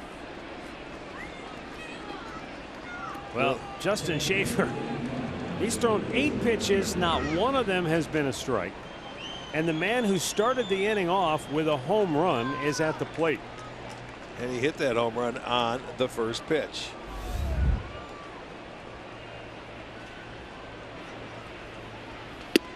Ball 9.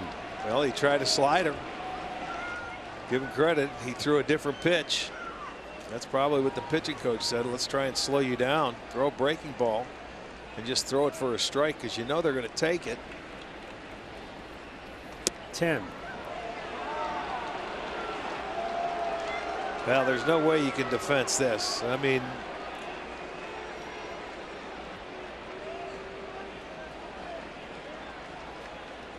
they're trying to get that right-hander ready in the bullpen because they've got to get Schaefer out of here. well, what it's doing, man, they're just opening this inning up. A base hit here could really open it up. Well, that's Mark Leiter Jr., who we saw in the series opener. He gave up the 3-run homer to Kipnis. You saw the bullpen coach on the phone. The voice on the other end said, "Is he ready?" They might not be answering down there. 2-0 on Perez. Bases loaded.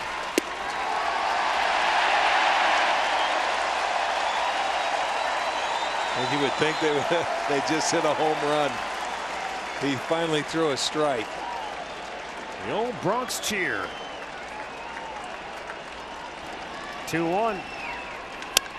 Roberto slugs one to deep center. Back goes Pilar. He can't make the play.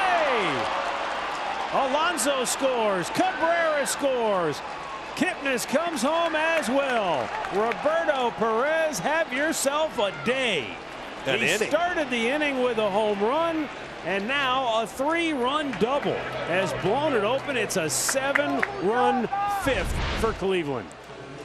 Yeah, there it is. There's the fastball right to down the heart of the plate. And he gulps it to center field, and Pilar is a very good outfielder. It gets over his head.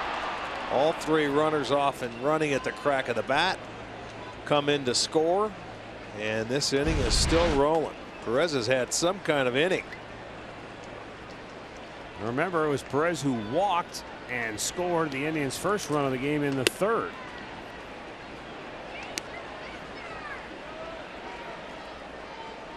Perez with 6 total bases in this inning and 4 RBI. Greg Allen fouls it back. It was a 3-1 Blue Jays lead when the inning began. But the big inning has been a calling card of this ball club. Yes, it has.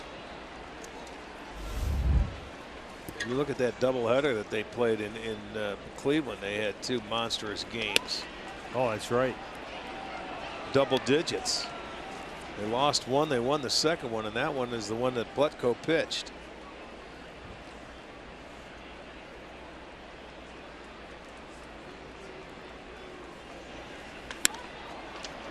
Right field. Grichuk makes the catch.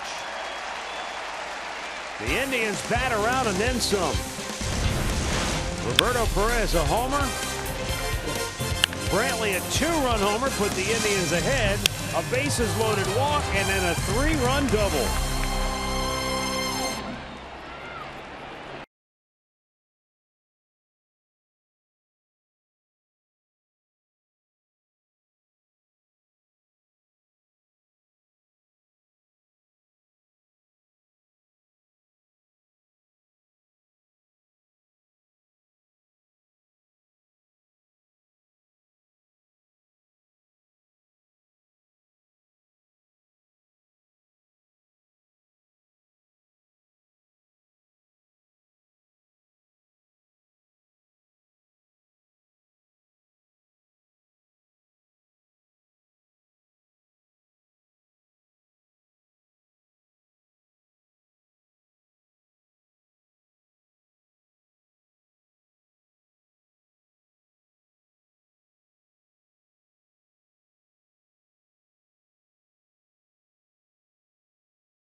For the 5th inning.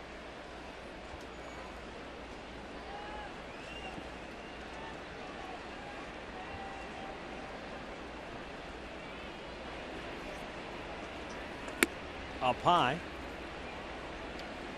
Lourdes Gurriel Jr.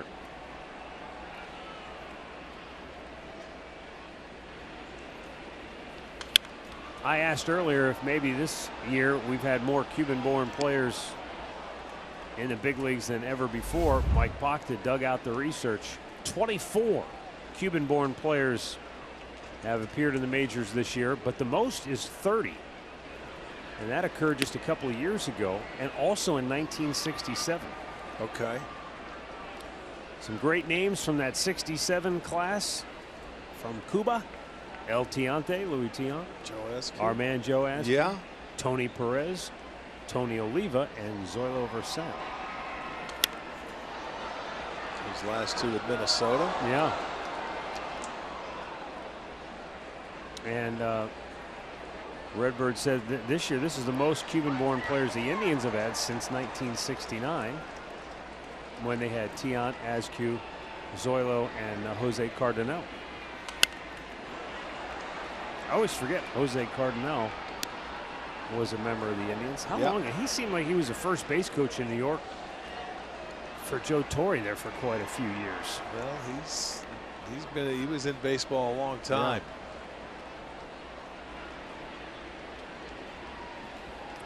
Action in the Cleveland bullpen. Adam Pletko delivers. Gurriel sends one pretty deep to left. Brantley back and makes the catch. 1 away. Hey, the $15 district ticket presented by Sports Time Ohio includes your first drink. It's only $15, but you can only get them online at Indians.com/district tickets. So grab your friends, come on down to the ballpark and check out the game from the drink rails on the left. District down there in right corner.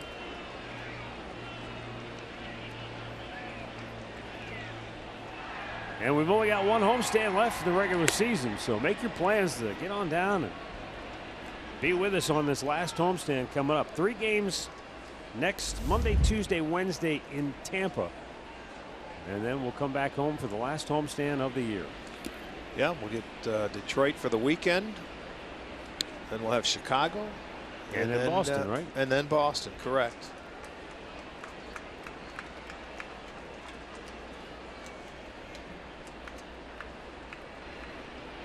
Two-0 pitch. Up high.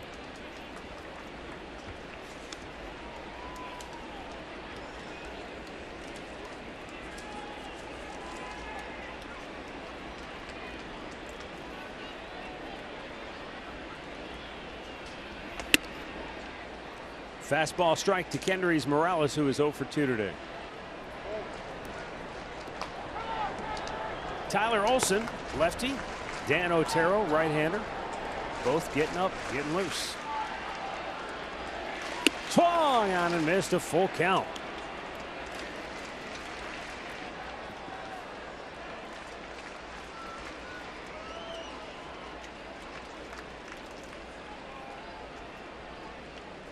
Randall Grichuk waiting on deck.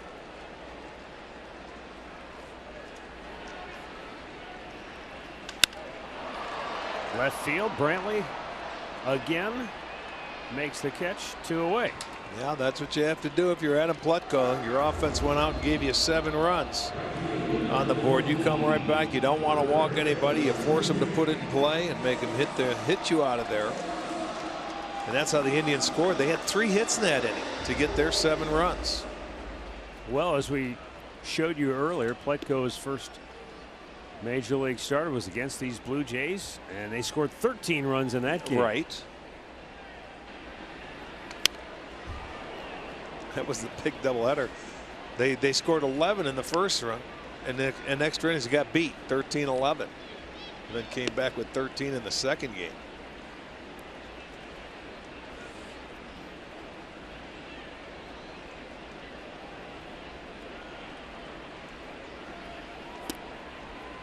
Breaking ball is down low. Grichuk got a fastball away and just stayed on it and hammered it out to right field in the third. And that made it 3-1 in favor of Toronto. And you thought, uh-oh, here we go again. Blue Jays were pitching well, but it all came apart at the seams in the top half of this inning.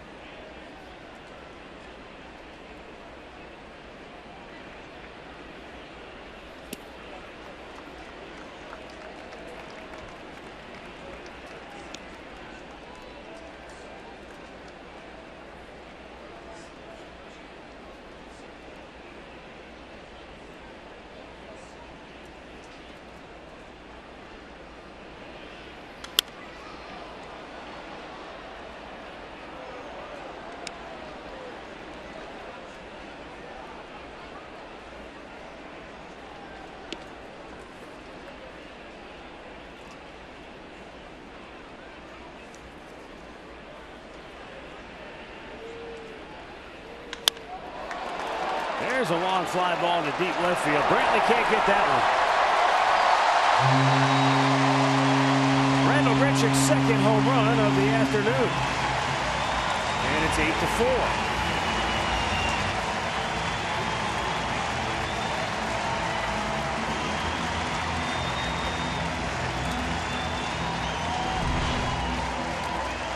There's that breaking ball that didn't quite get it away enough, and he ends up turning on this one. He hit the fastball away to right field his last at bat. Turns on the breaking ball. So he has a pair of solo home runs on the day. They have 5 extra base hits. And it's now an 8-4 game. Rowdy Tellez takes a breaking ball for a strike. He is 0 for 2 today. Has struck out and popped up on the infield. The 0-1. And Big Rowdy takes that, evens the count at 1-1. Andre. Well, we've talked about Rowdy and all the doubles that he has to start his career off. How about this list that he's joined in the Jays history? To start their games with 3 RBIs in 3 games straight. He's on a list of Jesse Barfield, Devin Travis, and Danny Ainge. Only Jays to start their career 3 games in a row to pick up an RBI. Danny Ainge he always liked the 3. Back in '79. The 3-pointers, yeah. He was on the field when you caught that last out of that important game, wasn't he? Yes, he was. Rowdy's going deep. Greg Allen won't get that one. His first major league home run.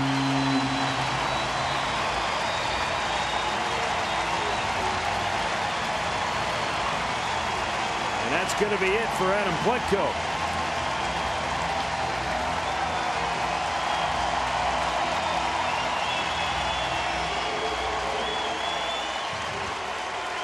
This kid's becoming an instant folk hero in Toronto.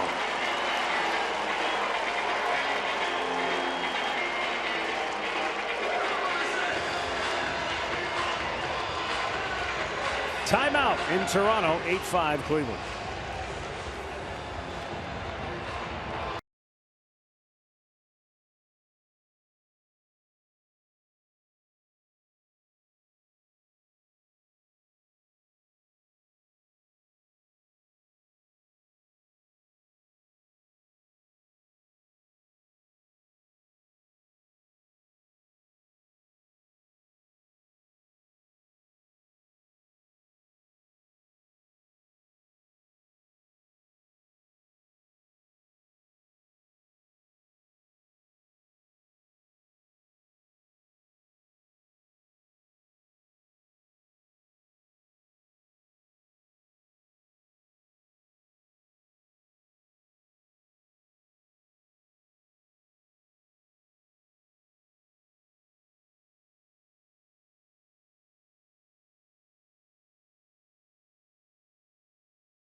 Busch Light,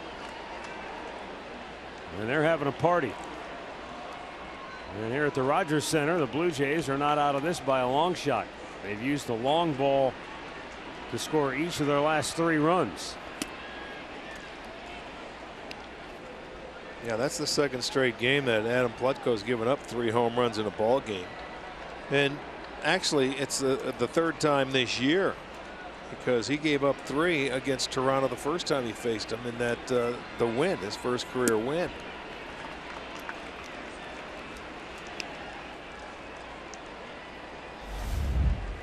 Otero, 54th appearance of the year.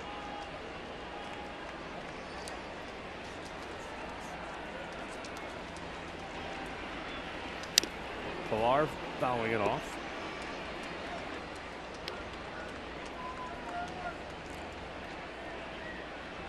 Otero goes right at him. He has not walked a batter in his last 17 innings of work.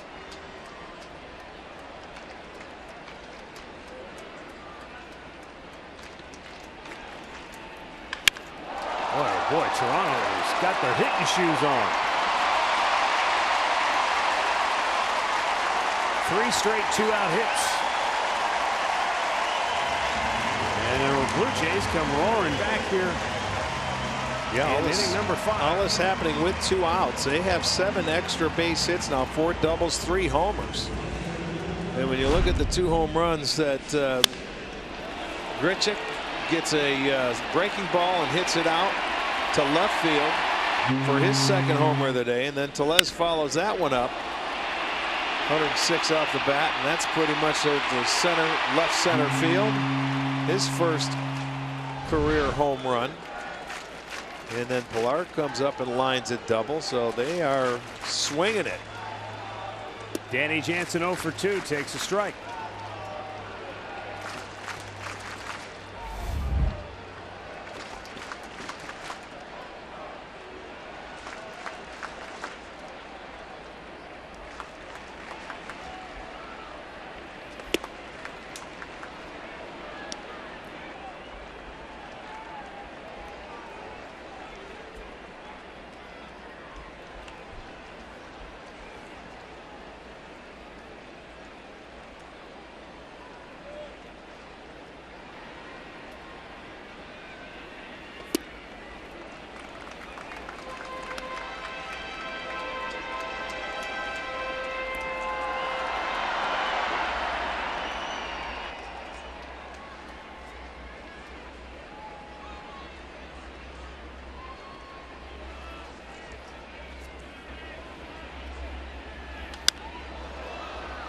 Only Cody Allen has pitched more innings out of the bullpen this year for the Indians than Dan Otero.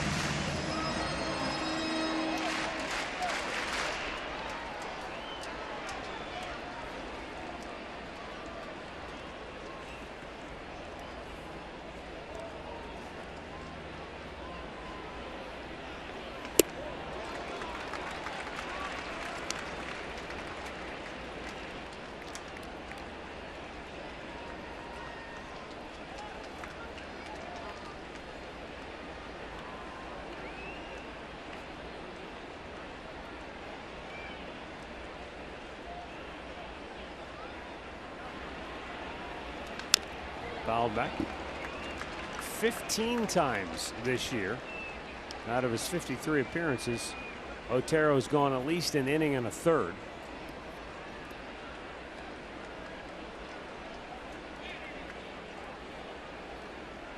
Which could be something Tito asks him to do today.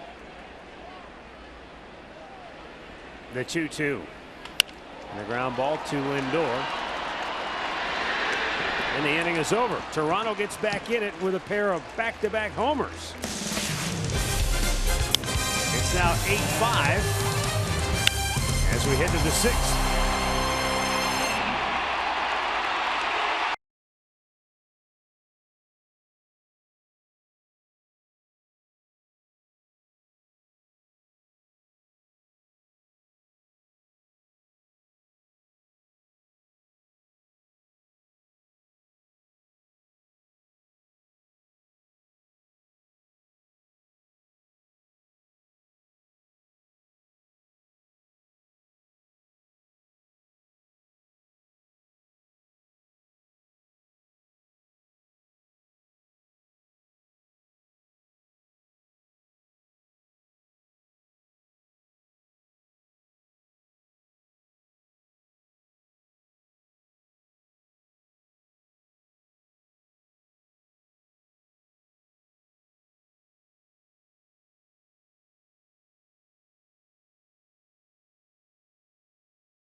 and access to Tribe Rewards.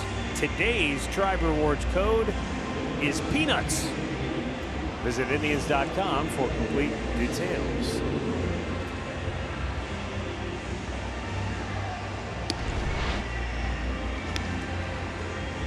(8-5).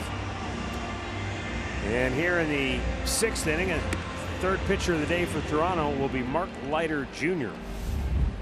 Trying to restore some order for the Blue Jays after Justin Schaefer completely imploded in the 5th inning, walking the bases loaded, walking in a run, and then giving up a 3-run double before they finally got the 3rd out of the inning.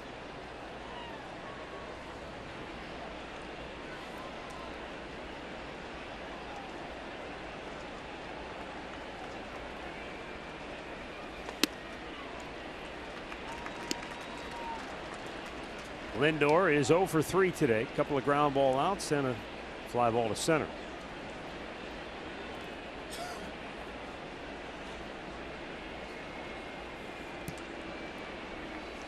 For the Indians, that last inning, rarely will you see a team score 7 runs on 3 hits. Right.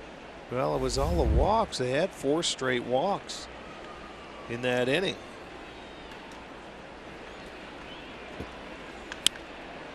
Lindor to right field. 1 down.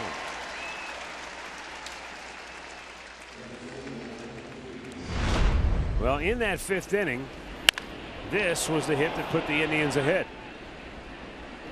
Yeah, he caught a fastball belt high, drove it into right center field for his 15th.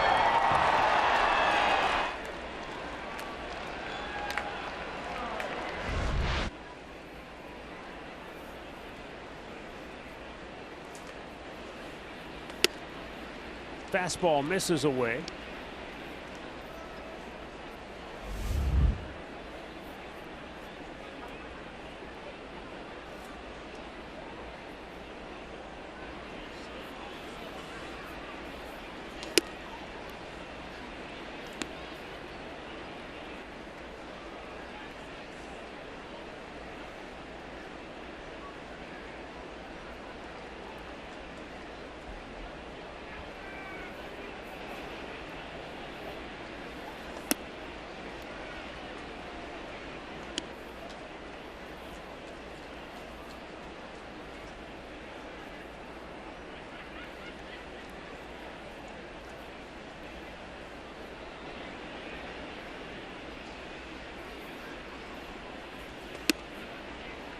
And there is a called strike.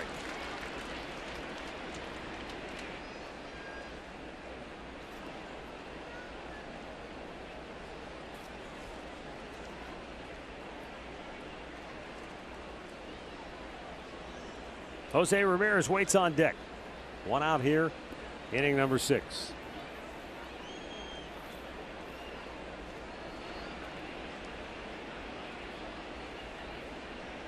You saw Michael's career numbers here in Toronto. His dad, Mickey, was a hitting coach here for the Blue Jays a little over a decade ago for 3 seasons. Fouled back.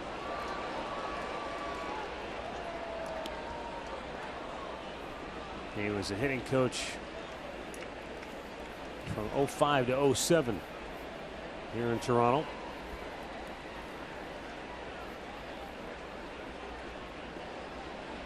The 3-2 is bounced in front of the plate, and Michael Brantley is walked for the 2nd time today. And it will bring up Jose Ramirez. 9 walks for Toronto today. That's probably why the Indians only have 6 hits.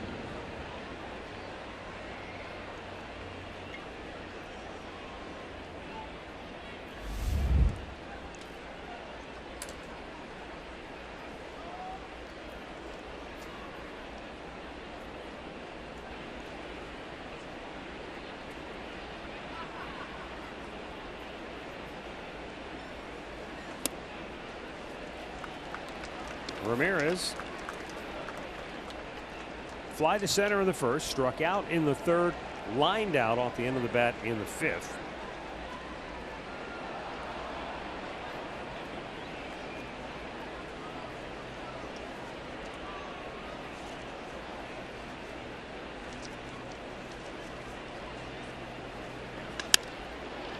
And he pops another one up. This could be trouble, though. Shallow left. It's dropping, and it's a hit. And Brantley will stop at second base, so Jose didn't hit it hard, but boy, was it placed well. Well, you certainly take that. That's a little two-seamer away that he pops up. He thinks it's going to be caught. By the time McKinney can come in, it's falls in, base hit. So now the Indians with 2 men aboard. Give Edwin Encarnacion an opportunity here. Edwin has been quiet today, 0 for 2 with a walk. Coming into today, a career .395 average against the Blue Jays, but only 1 career homer against his old club. Low and away.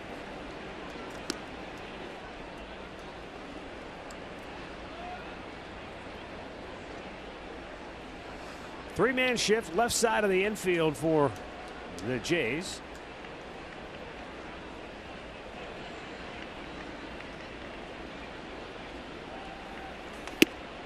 He lays off. That's up and away. 2-0.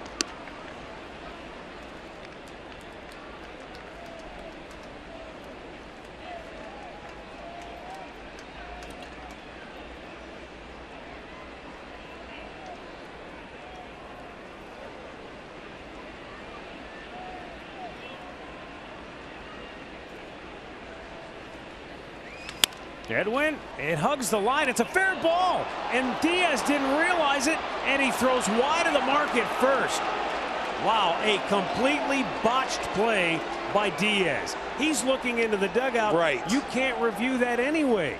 If the umpire says fair, you've got to continue on with the play. He gave up on it. You're absolutely right, Matt. You look at it, he's going to look in like he wants help. You can't assume that's a foul ball. You've got to take regret. You got to get an out somewhere. He could have went to second for one. He could have went to first, and he almost even had time to get Eddie, even though he botched it. He looked at second. That was too late, and then the throw brings first baseman off the bag. They give him an error, huh? Yes. Oh, that's the first error we've seen the kid this weekend. He is human. He's bases loaded, 1 out. Shift on. This time they go to the right side for Alonso, and he fouls a pitch out of play. I thought this was fantasy camp where everything goes as a hit.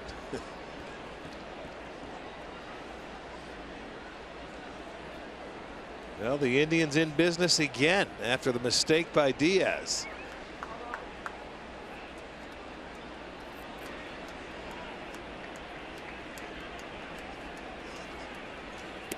Alonso lays off. I mean, the worst thing that can happen to you if you're Diaz is it's a foul ball. You make a bad throw, it's a foul ball. You've got to try to make a play.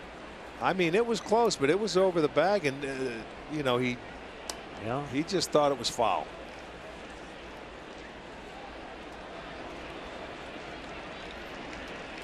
This could be a backbreaker here. The 1-1 outside, 2 balls and a strike. I mean, we're not saying that it wasn't a close play. It was very close. Yeah, but it went over that bag fair. And even if you thought it was foul and it landed there, you just can't anticipate it or expect. You got to expect it. It's a fair ball. Like you say, make a throw. Worst that can happen, they call foul ball.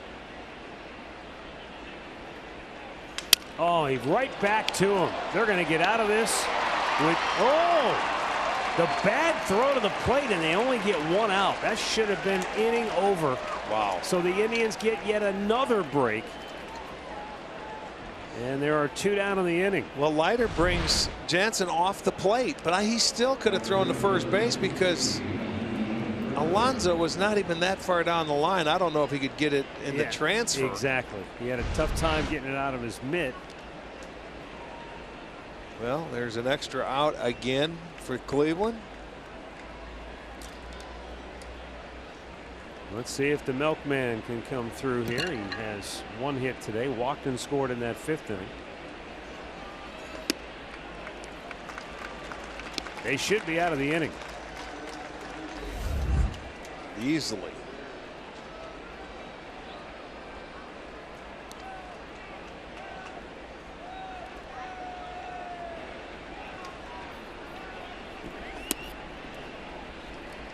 1-1.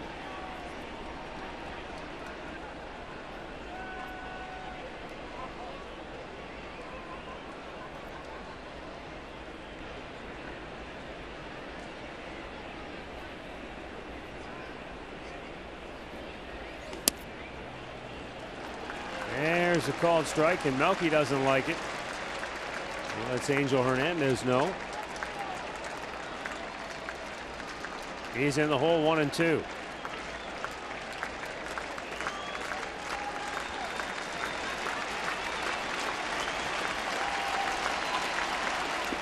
Good block. Here comes Ramirez. The flip. He's safe. Oh, the guts of a cat burglar. Jose Ramirez bolting for home and just avoiding the tag of Leiter. And it's now a 9-5 Indians advantage. That's just flat out good hustle. I mean, he took off instantly as soon as he sees the ball. He anticipated that ball in the dirt, and he beats the pitcher to the plate. What a great hustle there by Jose. Steals him a run. There you go. Great hustle. Leiter did a nice job to get there after he threw the ball in the dirt.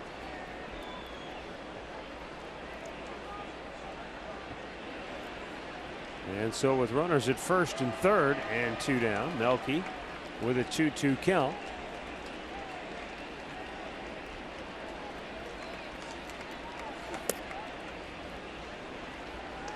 Full count.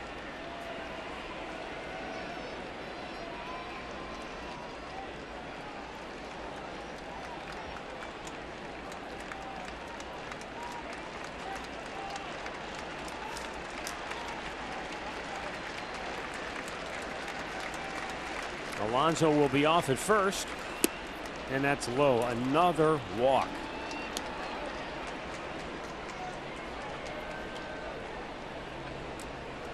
Second walk in the inning for Leiter.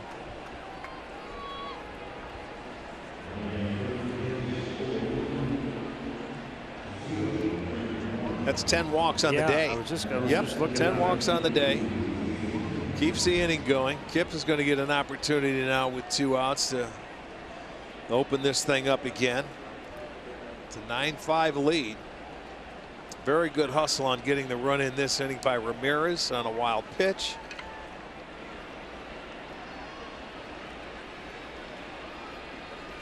Inside and just turning out of the way. 5 out of their 9 runs scored today, they were walked to get on base. I think we got nine walks, but either way, it's been a bunch. I say 6 walks scored. Jason pops one high in the air, shallow right. Out goes Urania. The second baseman makes the catch. So Jose Ramirez gets the Indians another run home on his dash from third on the wild pitch.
Downtown Toronto, Ontario, Canada. Boy, it has been a busy weekend here. The Toronto International Film Festival going on.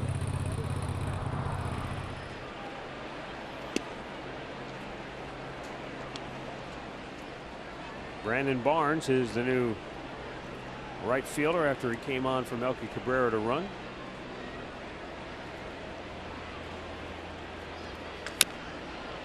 Off the plate foul.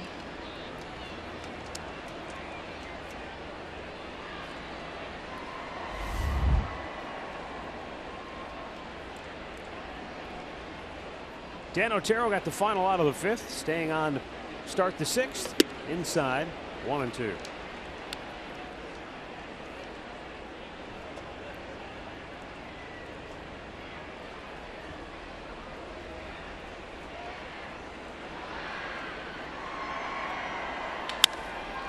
To Kipnis, and Jason will throw out Richard Urania.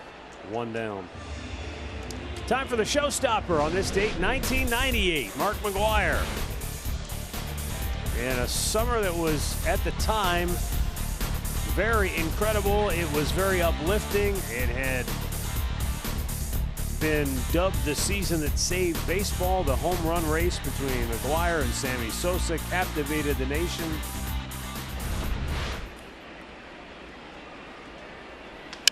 There's a fly ball. Right center. Barnes, the right fielder, will make the catch. 2 down. You know what I remember most about that? What's that? This is crazy. That summer is when the NFL owners were meeting to decide who was going to get the new Browns franchise, the ownership groups. Oh, so you were covering that? I was covering that, watching that on the TV, the Mark McGwire thing on the TV screen, waiting for these guys to come out of a meeting to let us know who the new owners of the Browns were going to be, whose bid they were going to accept for hundreds of millions of dollars. What town were you in? Were you in Cleveland? No, we were trying to remember.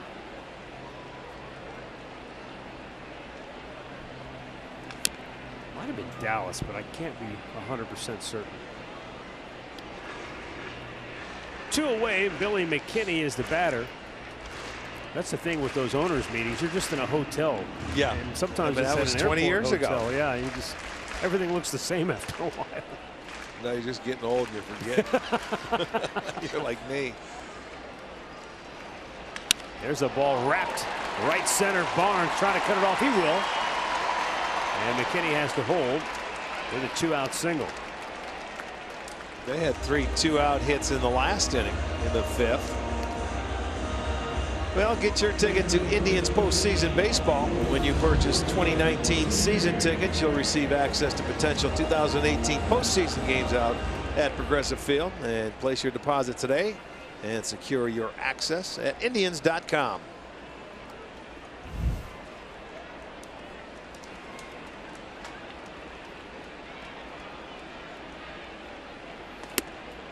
Swing and a miss by Lourdes Gurriel Jr. He is 1 out of 3 on the afternoon.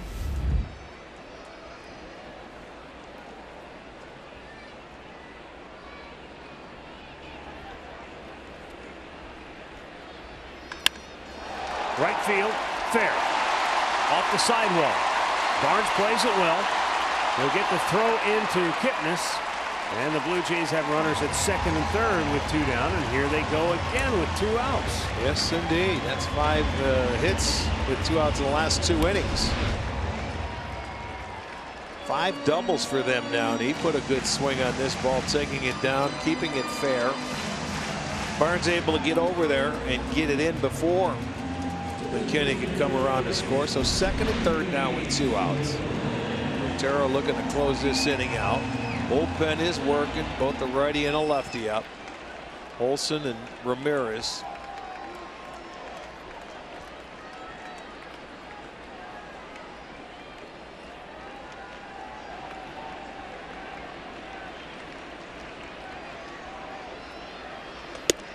Pitch to Morales is off the plate, ball 1.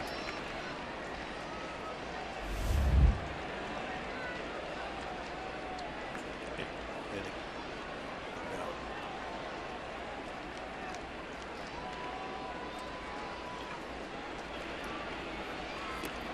Chased one in the dirt, and it's 1-1.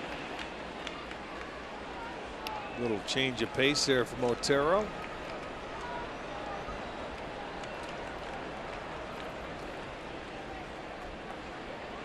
Lefty-righty combo up in the bullpen, but Otero trying to navigate his way through this 6th inning and keep the Indians up by 4.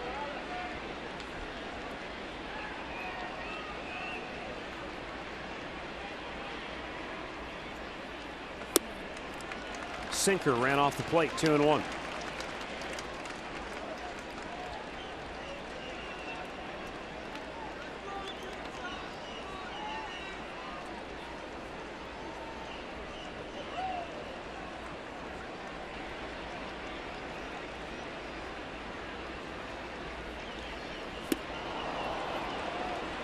And now he has even the count at 2-2.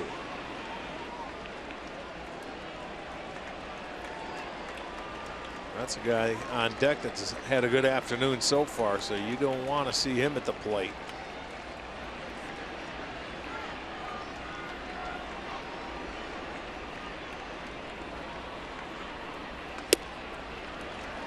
And he's pushed it full. 3-2.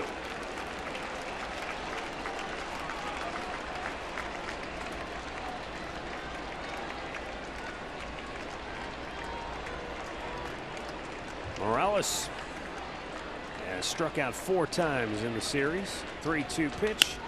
Right field. This is trouble. 2 will score. It's a 2-out, 2-run single, and for the 2nd inning in a row, the Blue Jays have manufactured 3 straight 2-out hits. You know, all they did was kept throwing changeups in that at bat, and he finally got one on the plate, and Morales got the one he liked. And he drilled it to right field. I was thinking that might have been 5 changeups in a row. So that will go as a double. And they make it now a 9-7 ball game. So out comes Carl Willis, and this is going to be the last hitter for Danny Otero. Well, Randall Grichuk has done a lot of damage, as you mentioned. 2 solo homers today. Yeah, he took a fastball to right field over the fence and then hit a breaking ball to left field. Watch, there's the fastball. He stayed out and hit it out of the ballpark. The next one's going to be a spinner. He didn't get it away, and he hit that one to left. He has 21 on the year now. They were both solo shots.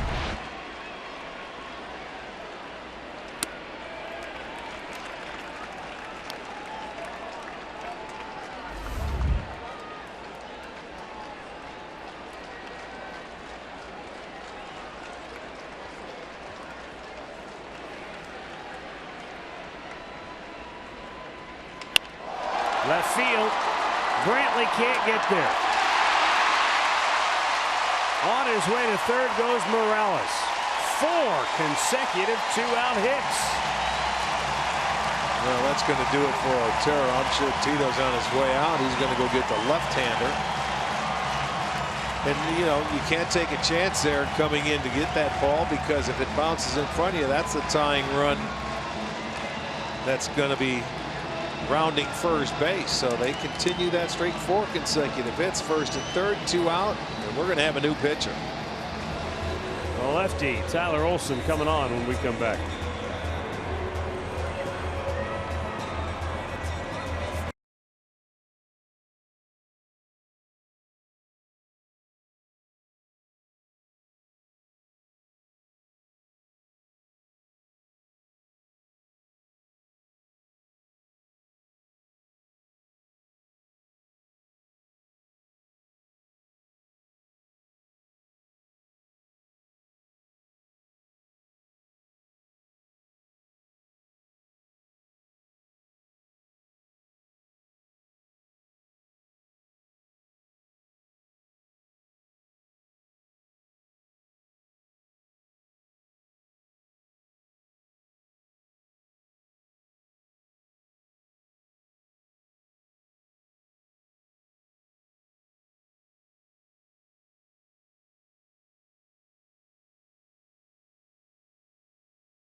of a sudden, we still got a game. Very much a game now because the big man, Rowdy Tellez, is coming to the plate. He homered his last time up.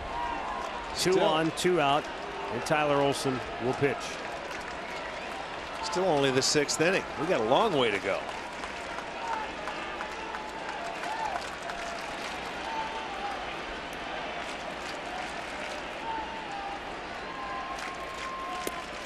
Three years ago, when the Blue Jays were headed to the postseason, they were trying to make a run at Ben Zobrist.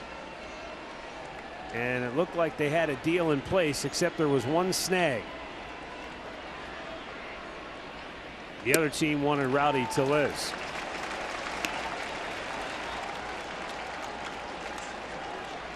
And so Alex Anthopoulos, at that time general manager of the Blue Jays, said no deal. Kansas City makes the trade to get Zobrist, beats the Blue Jays in the ALCS, and goes on to win the World Series. 2-0. And even Alex Anthopoulos has said, boy, you look back on it, you think, what if we'd have pulled the trigger? Maybe we beat Kansas City. Maybe we go on to win the World Series. Never, yeah. But presently, Blue Jays fans are probably thinking, I'm sure glad they didn't trade Rowdy. Well, I'll tell you what, this guy just 7 hits, all extra base hits. His father in the center of your screen there. And Olson coming on just for this guy, and he finally throws a strike. 3-1 to count. 4 straight 2-out hits.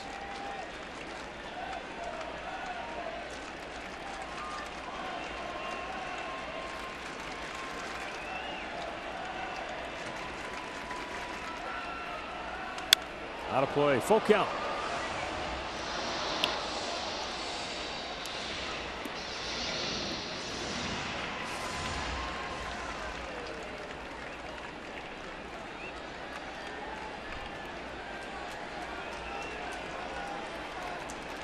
Last time up, his first major league homer. He still doesn't have a single. Every hit he's had has been either a double or a homer. The runner at first, Grichuk, will be off. And it's ball 4. So the bases are loaded, and this inning that just does not want to end continues. And another pitching change. Well, that's what happens when you come in and you're a matchup guy. If you don't get your out, it looks terrible. It's a waste of a pitcher. And this time he walks him, and that's the out that they needed to get out of this inning, and he's going to go back to his bullpen again. We'll be back. 9-7 Cleveland.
situation for Neil Ramirez that he walks into. Bases loaded, 2 down, and Kevin Pillar will be the batter.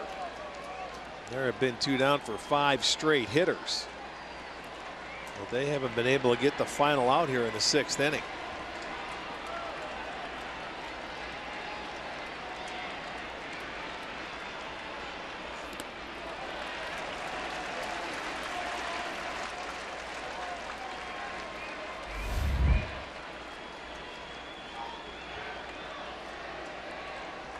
Toronto has actually out-hit the Indians today, 14-7. Put the Indians leaded by a couple of runs because they have been the beneficiary of the walk. 9 walks for Toronto pitchers. 2-0.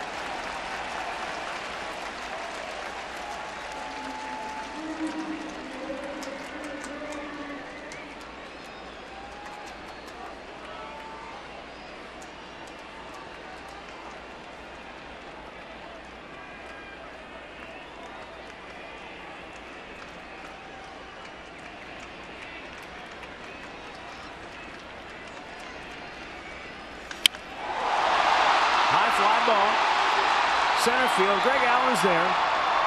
Inning over. Blue Jays leave them loaded, but they get closer. 9-7 Cleveland as we head to the 7th inning.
Your local Toyota dealers.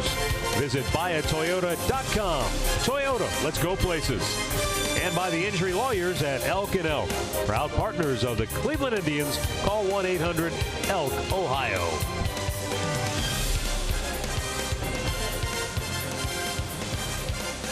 Hustling to make the train. Well, Roberto Perez did not miss the train today. He's been on time, man. He walked and scored in the 3rd. Then he led off the 5th with a home run. And then he finished the 5th with a 3-run double. Yes, sir. Got it over the head of Kevin Pillar. Drove in 3 more, so he had 4 RBIs in the inning. The home run, the double. So he has had a very good afternoon, and he walked and scored back in the 3rd inning in his first at bat. Tim Meza, left-hander, is the 4th pitcher of the day for the Blue Jays. And he's got Roberto, Greg Allen, and Frankie Lindor due up.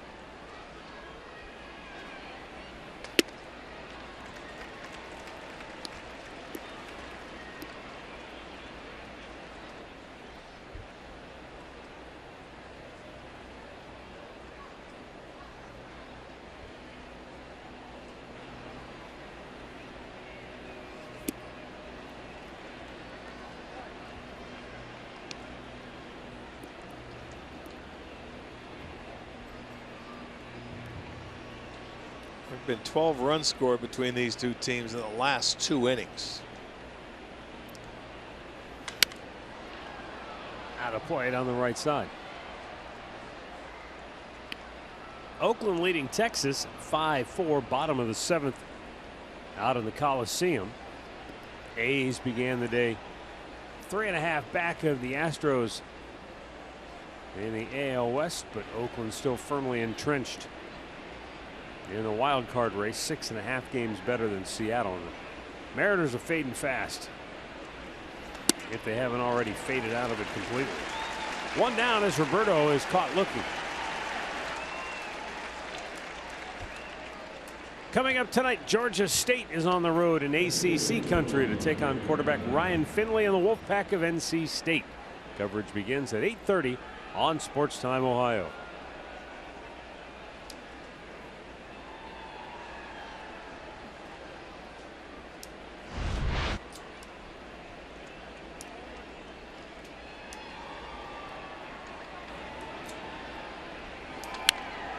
Greg Allen fouling it back. Let's see. Houston's leading Boston 5-2, bottom of the 7th. Boy, the Astros came back and beat up the Red Sox bullpen last night. Yes, they did. They jumped on, I think Eduardo Rodriguez was started today for them. For Boston. Yeah, the Astros are going for their 7th straight win. It's amazing how they were able to turn it around. I mean, quickly. They went from a team that people started wondering about if they would hold on in the AL West. Oh yeah, they got healthy again in a hurry. The players that were on the DL came back, and that's a tough lineup.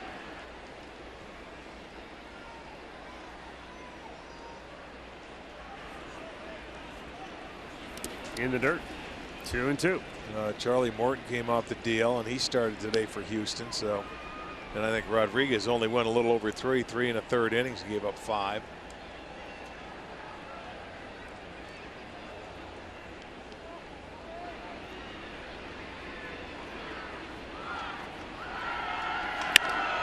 Greg Allen with a high fly ball, fairly deep center. Pilar onto the warning track. 2 down. Boy, Greg gave that ball a ride, hit it to the big part of the yard. Little too much air underneath it, not on the line. Give a little hang time, and that guy can run him down in center field. And if it stays in the ballpark, he's going to catch it. Back to the top of the order once again. Francisco Lindor 0 for 4 today. A lot of action still to come tonight, including the Minnesota Twins, who are in action against Kansas City. Twins were able to win last night,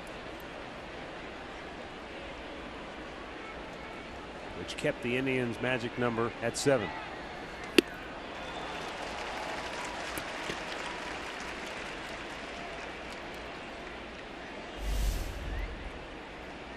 There it is. Any combination of Indians wins and Twins losses reduces the magic number.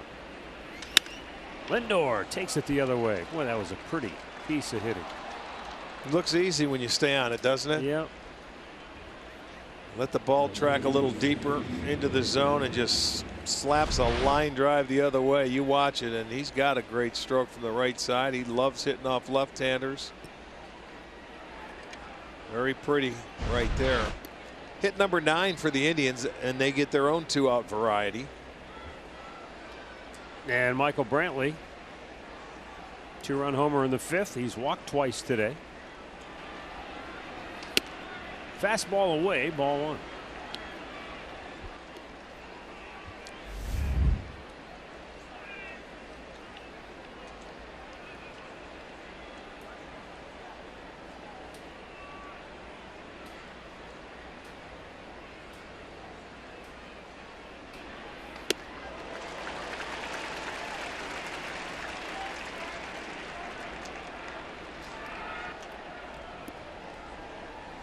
Michael's career numbers here at the Rogers Center.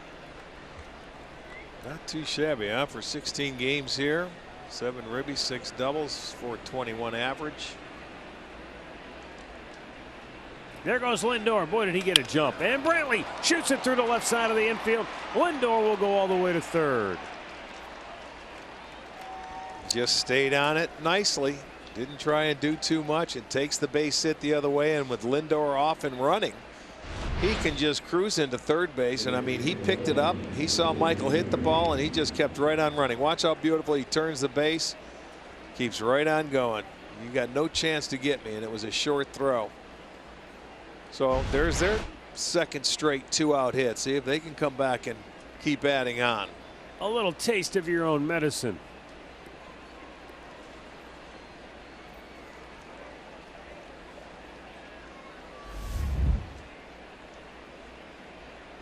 This game looks like it could be last man standing here the way it's going. Jose Ramirez takes hits outside, ball one. He had a base hit and scored in the 6th. Scored on he earned it. Boy, on a wild pitch that didn't trickle away very far from the catcher, and he ends up beating the pitcher to home plate. Right back to him, though. Throws it in the dirt, and he is bailed out by Rowdy. The Indians strand a pair after getting a couple of 2-out hits. Stretch time in Toronto, 9-7 Cleveland.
Bottom of the 7th inning. Neil Ramirez for the Indians delivers, and Danny Jansen fouls it back out of play.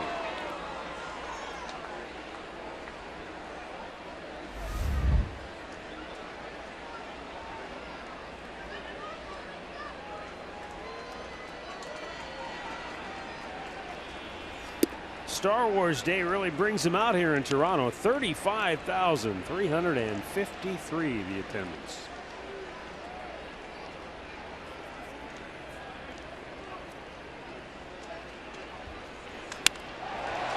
And this is trouble down the line. It's a fair ball in the corner. Danny Jansen with a leadoff double.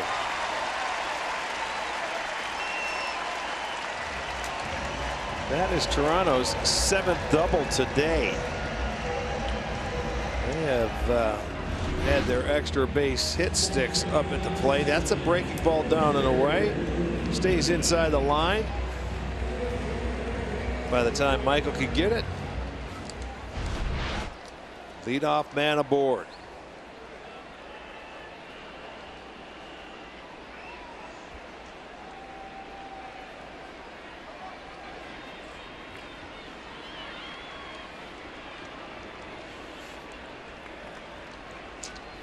They have tied their season high in most extra base hits in with 10. They have 10 today, the 7 doubles and the 3 home runs. They did that back on April 3rd against the Chicago White Sox. And they tied for doubles too. They had 7 doubles in a game earlier this year. Richard Urania fouls one back out of play.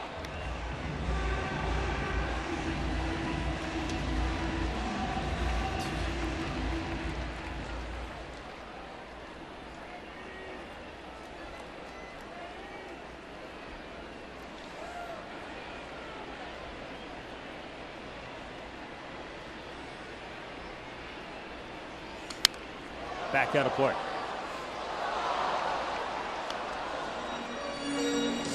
Oliver Perez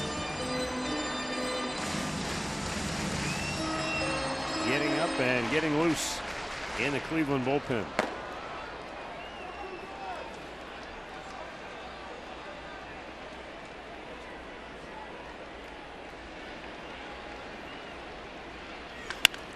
To first, where Alonso has it. Takes it to the bag, 1 away. Urania to third. Miller Lite hold true moment on this day in 1995. The Indians clinch the American League Central Division Championship at home against Baltimore, touching off a wild celebration. Yeah, that year 100 wins and 44 losses. That was a night 4 decades in the making. Right.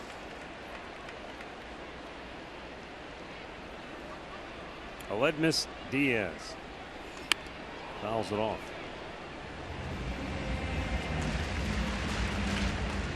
Now that's the thing too.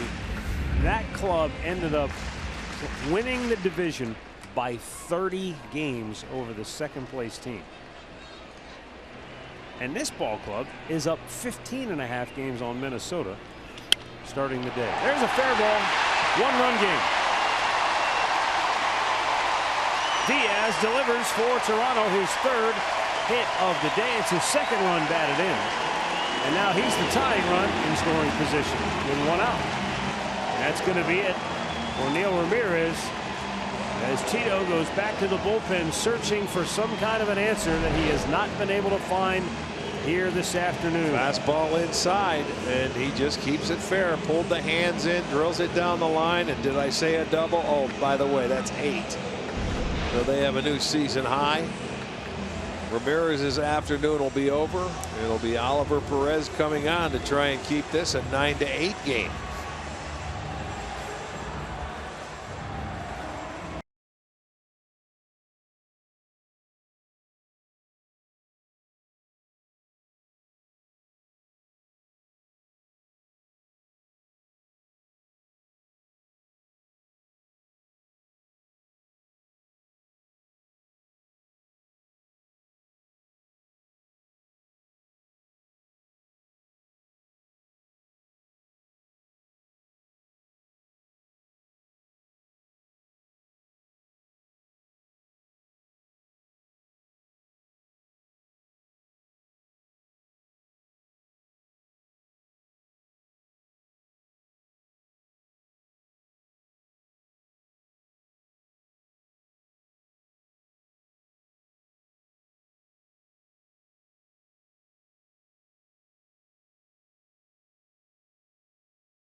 Six innings. He's given up 10 hits. He's walked 4, struck out 32.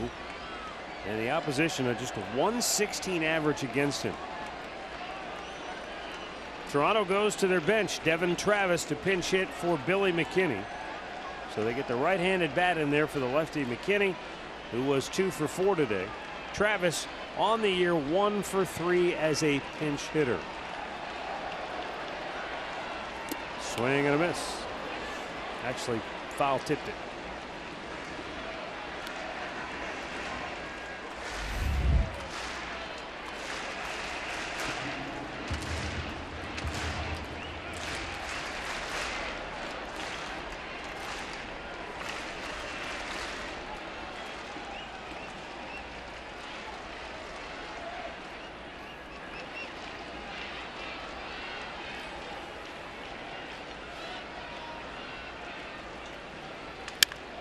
Right at Lindor. Good throw. 2 down.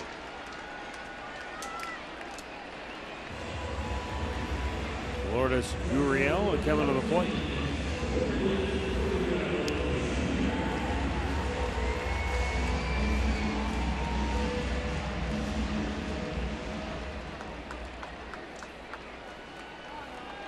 Intentional walk. Going to put him on. The switch hitter, Kenry Morales, will bat, but he's one of those guys that is a switch hitter. At least historically, the splits have been pretty skewed. And this year, no different. He's only batting .211 as a right-handed hitter compared to .281 as a lefty. And only 3 of his 21 home runs have come from this side of the plate. But you still have to execute your pitches. And Oliver goes right at him with strike 1.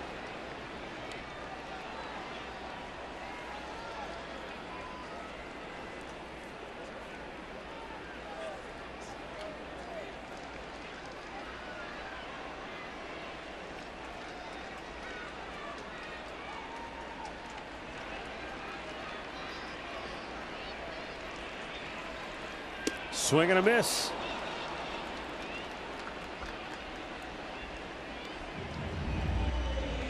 This looked like the same first pitch he threw to Devin Travis. Yeah, it's a breaking ball inside. Almost got him on the back knee. But he went after that breaking ball. And now Ollie wants a new baseball.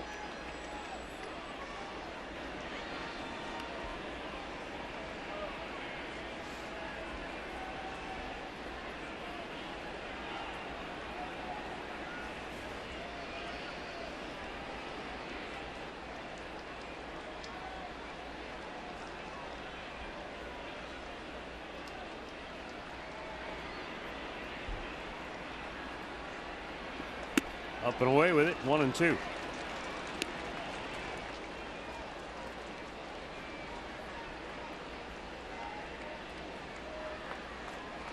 Aledmus Diaz, the tying run.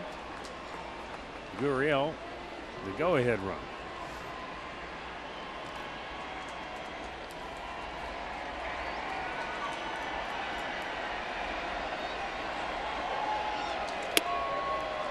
He lays off the breaking ball that time. Back to even at 2-2.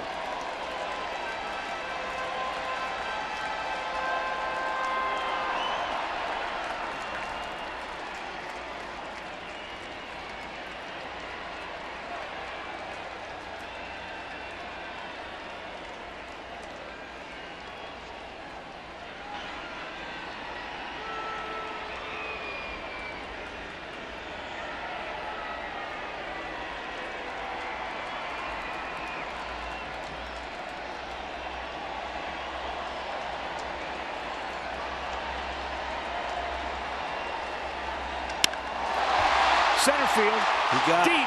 Greg Allen back to the wall, makes the catch, slams into the fence and hangs on to end the inning. Oh, what a play by Greg Allen after Morales rocked one to deep center field, and the Indians will take a 1-run lead in the 8th.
pitcher for the Blue Jays, Tyler Clippard, right-hander.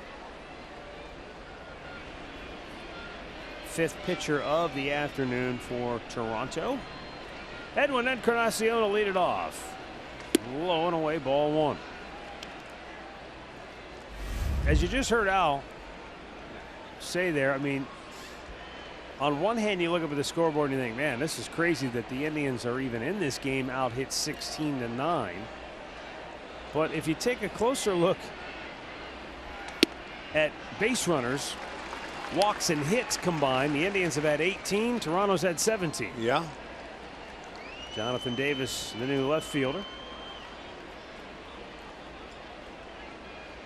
Yeah, they had that inning there in the fifth that they ended up walking 5 guys in the inning.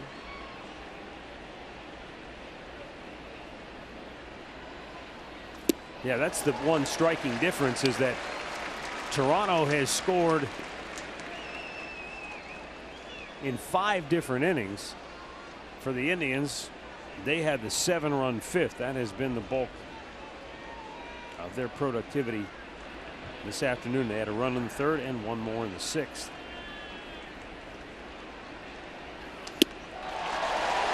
Edwin down on strikes.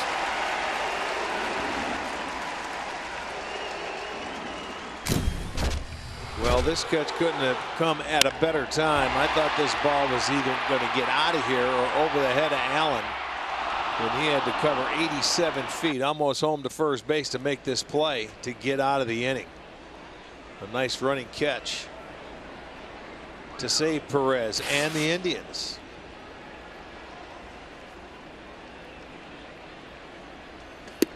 Low ball one.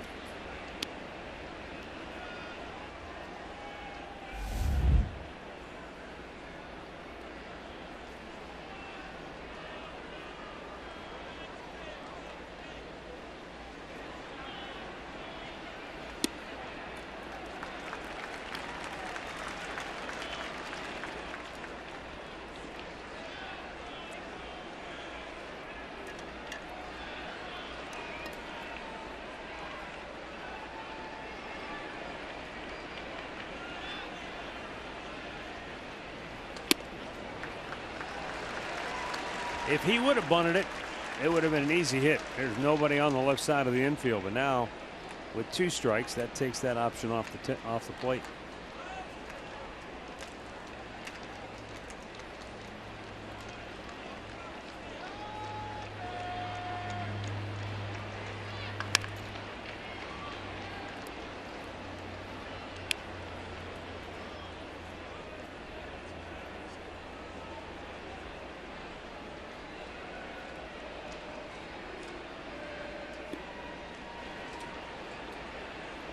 I think at some point in time we're going to see a changeup, because Clippard loves to throw that changeup. He's got a good one. There it was.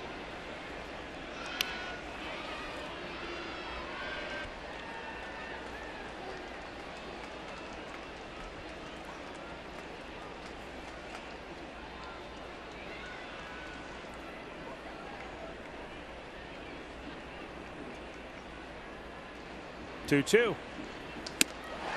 And he struck him out with a fastball way up out of the zone. 2 down.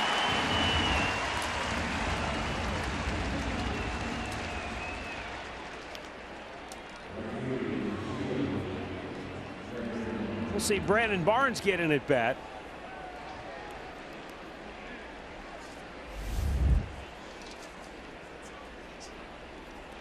Had a good year with the Clippers.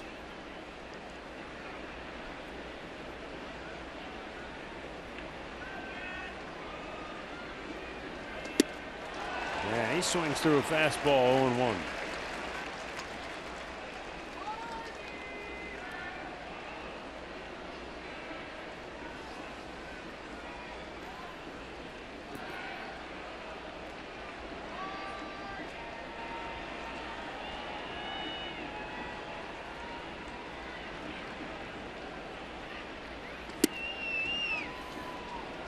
A little low, 1-1.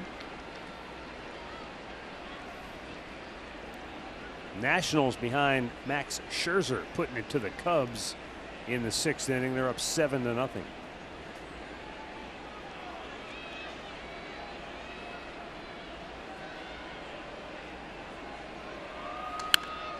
Back our way, out of play.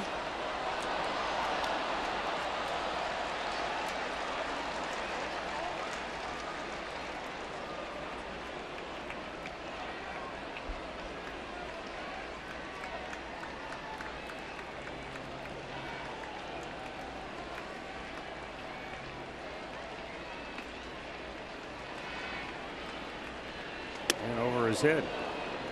2-2.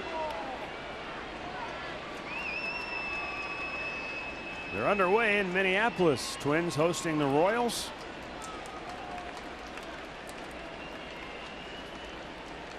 Our game crossing the 3-hour threshold here in the top of the 8th inning. 2-2. Barnes with a liner to left and a base hit. Hung him a nice little breaking ball that Barnes turns on and hits into left field. The Indians now with oh, there's one right there.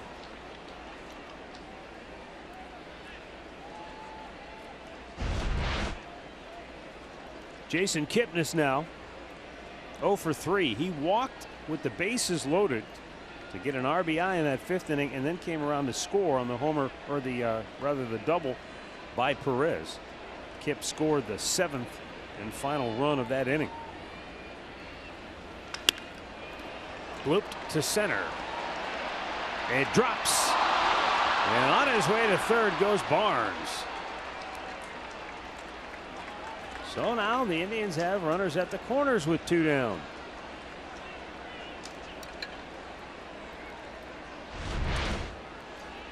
Well, there's one falling in, and the shortstop has to make the play. Gurriel going in, or going out, I should say. He can't make it.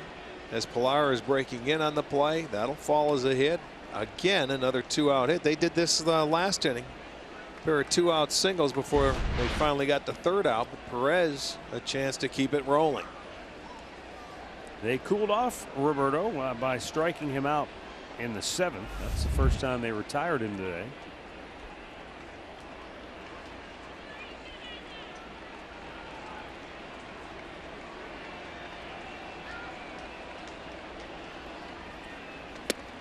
Wow. Not sure how that was going to work out if he'd have put that in play, but well, he's doing that on his own. First and foremost, the runner doesn't know he's going to do that. The third base coach doesn't know.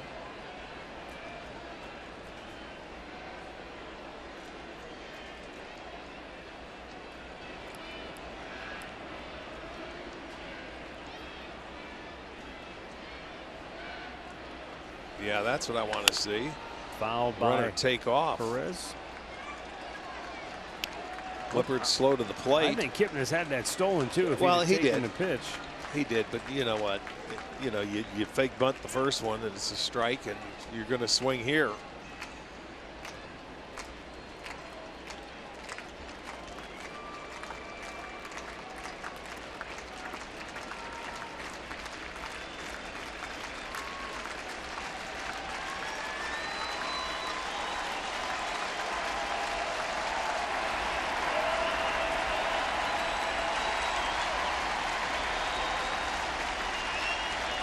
Oh, 2 pitch. Strike 3 call.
field by Greg Allen.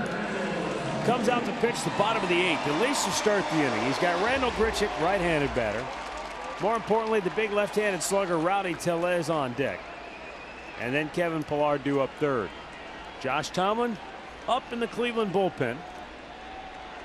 That's what I'm thinking, Matty. 2 hitters here for Perez is my guess. We'll see how it goes.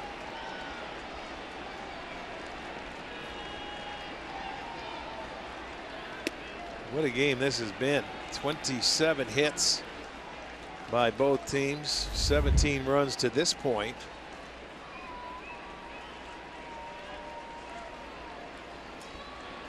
The Indians have left 11 on base, and Toronto have left 10. 0-2 the count.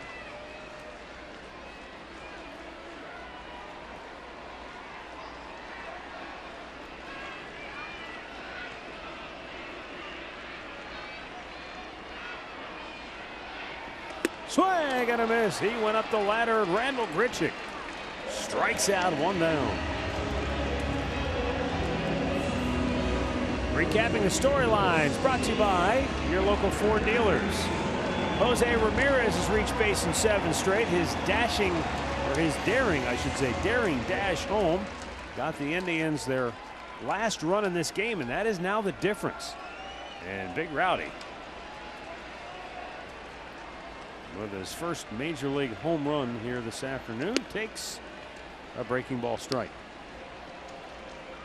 Yeah, it was Perez that gave him fits the other night when he faced him. Got him to swing at a couple of breaking balls way off the plate. We're not even strikes. And he's going to try and get that done there. Look at that. You're looking for that breaking ball, and then the crafty veteran throws a fastball by you.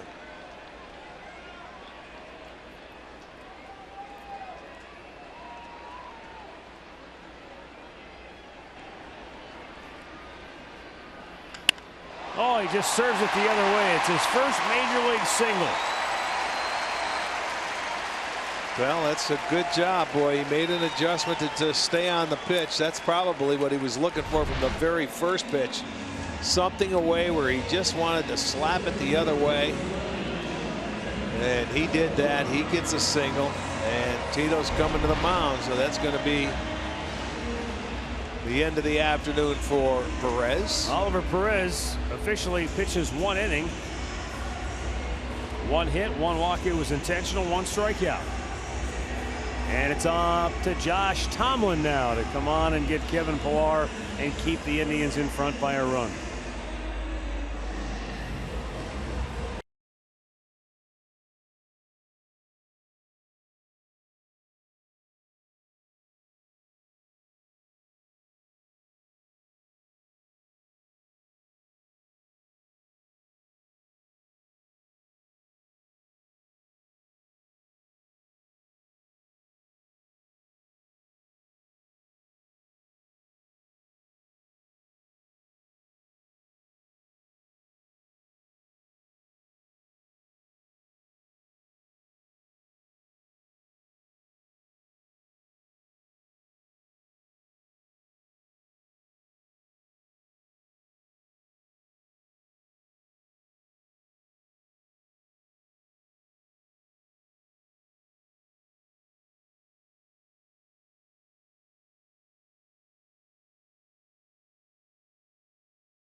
Bottom of the 11th inning.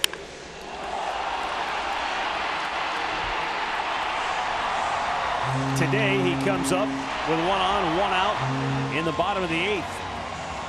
the tying run at first. He would be the go-ahead run at the plate. He has doubled twice today, and Josh Tomlin is the 6th Indians pitcher of the game. The Indians bullpen is a bit taxed right now. Brad Hand has pitched in 3 out of the last 4 games. And Cody Allen pitched September 4th, 5th, and 6th before getting the day off yesterday. They didn't have to use him. So Cody, you would assume, is on to pitch the 9th, providing Tomlin can keep the Indians ahead by a run. And Tito's probably trying to avoid having to use Brad Hand at all. Give him a breather.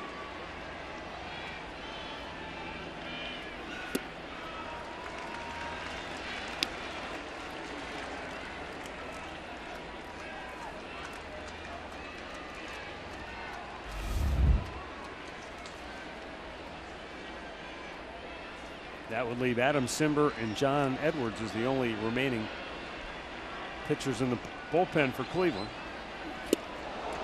Kevin Pillar swinging a miss. It's 1-1.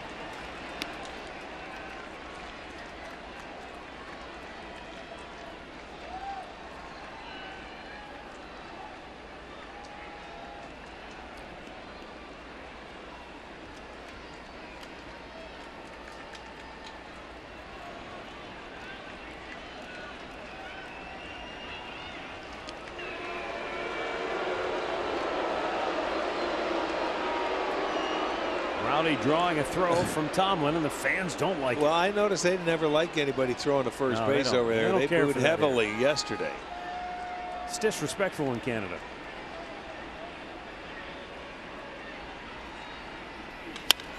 Pillar shoots it to right field, and there is Barnes to make the catch. 2 down.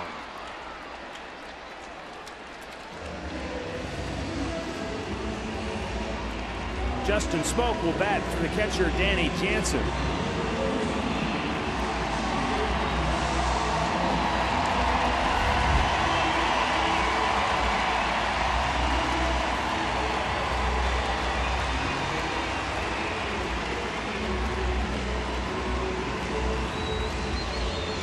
And out goes Roberto Perez.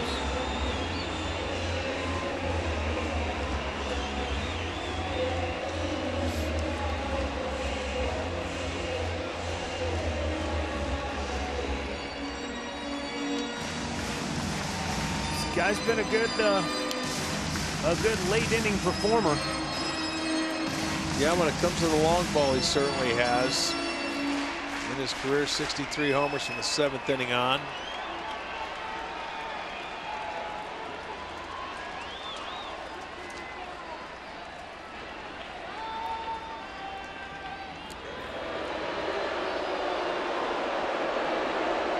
That's just programmed inside Josh Tomlin to throw to first base, and it doesn't matter who's on there. That's just his. That's ingrained in him.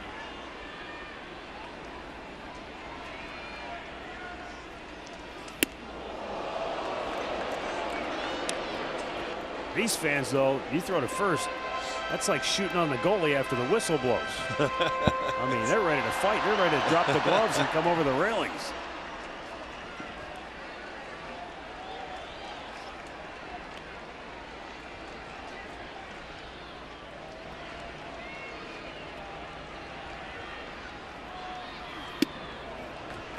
Oh, he gets the call. It's 1-1. I did not think he was going to call that. Well, he's checking it out with Hernandez, the home plate umpire. He's trying to stay tight, not let him extend those arms. And it wasn't that bad of a pitch. No, it really was not. I just didn't think he was going to. You know, the inside pitch, a lot of times we don't see it called unless it's on the plate. Oh, did he pull the string on him that time? 1-2. And that's what that inside pitch does. It sets up when you really drop that curveball next. You can see how far out in front he was. So that's why at times that inside pitch sets up something else. Tomlin trying to put him away here. Oh, he got him. Locked him up with a curveball on the outside corner, and he strikes him out to end the inning. Smoke not happy with Angel Hernandez. The inning is over. It's 9-8 Cleveland. We're going to the ninth.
And may not be reproduced or retransmitted in any form.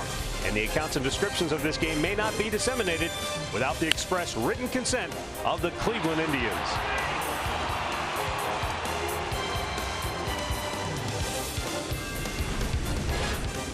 Well, it has been a game filled with a lot of action, a lot of activity. And we're not done yet. This is the ninth inning. Taylor Guerreri is the sixth pitcher of the afternoon for the Jays. Luke Maley is now in behind the plate.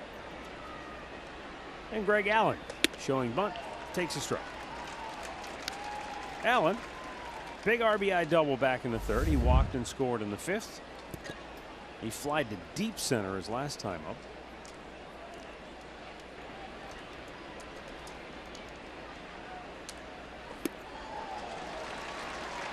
That ball was moving downhill in a hurry, and it's 0-2 now on Allen.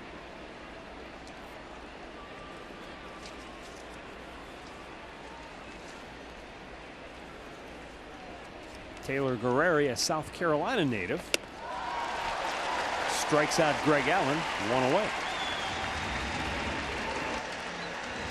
Well, right now they're telling us the Pat O'Brien Chevrolet play of the game is this matchup. Tomlin Smoke up and in, ball one, inside corner, strike one. Gets that call, and then there's the good breaking ball where he gets ahead of him. Now this is the pitch it's questionable. That one off the plate.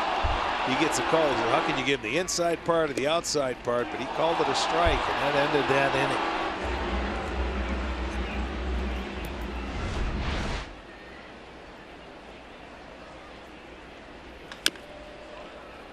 And that's going to just go foul. It stayed fair about halfway up the line.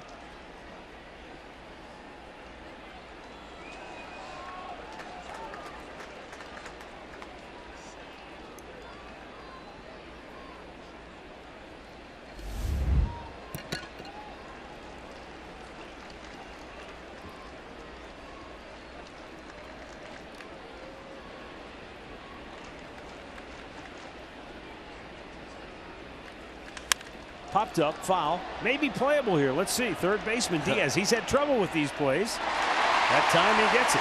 2 down.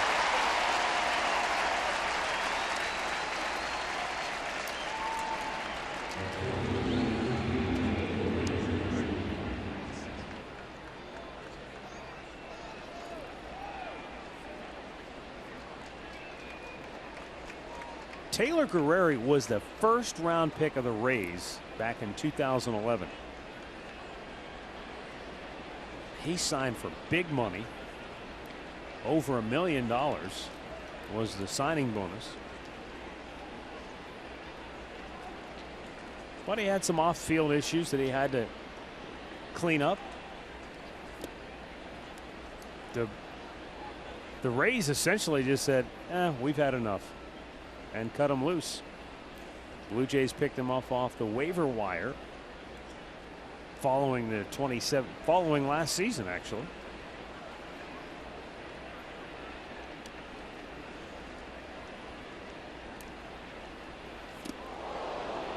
And that one almost got Brantley. Yeah, you got to skip out of the way of that one, down near his feet.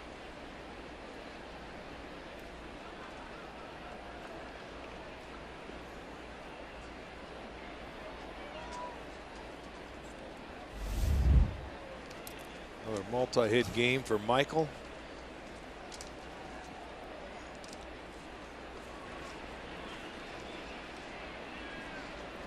Now the 2-0 pitch down in the dirt.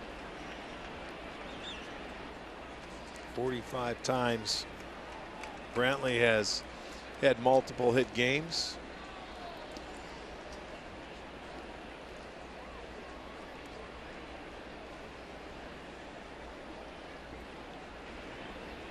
He also walked twice today.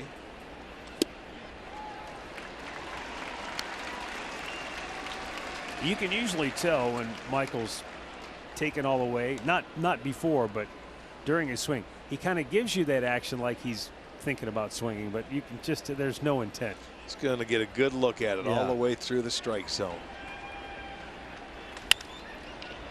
Rolls that to short.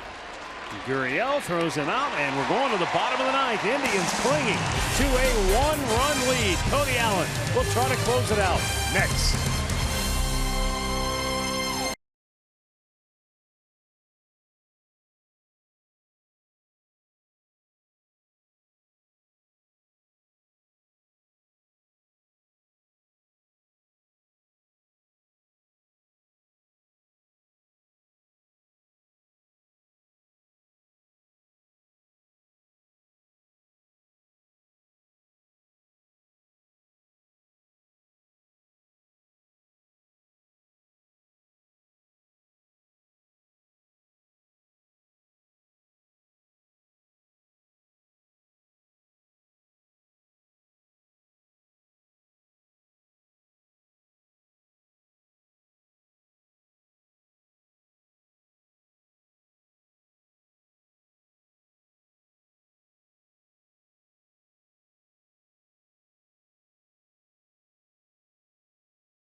To try to close it out. He has 25 saves on the year.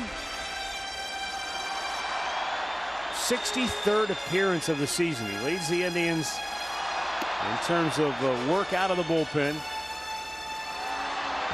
He's got the bottom of the order. Scheduled hitters are Richard Urania, Aledmys Diaz, and Devin Travis. Actually, Jonathan Davis, who will be due up third.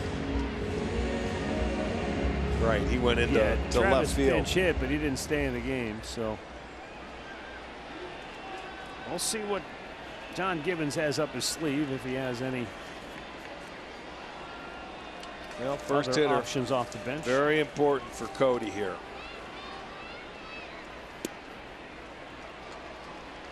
Starts him off with a good curveball for a strike.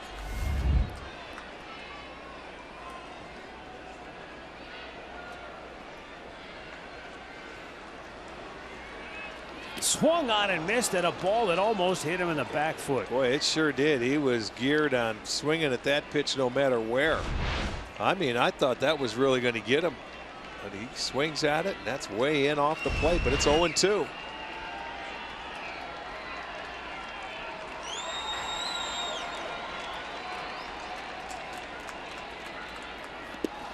He almost chased after it. He held up. And it's 1-2.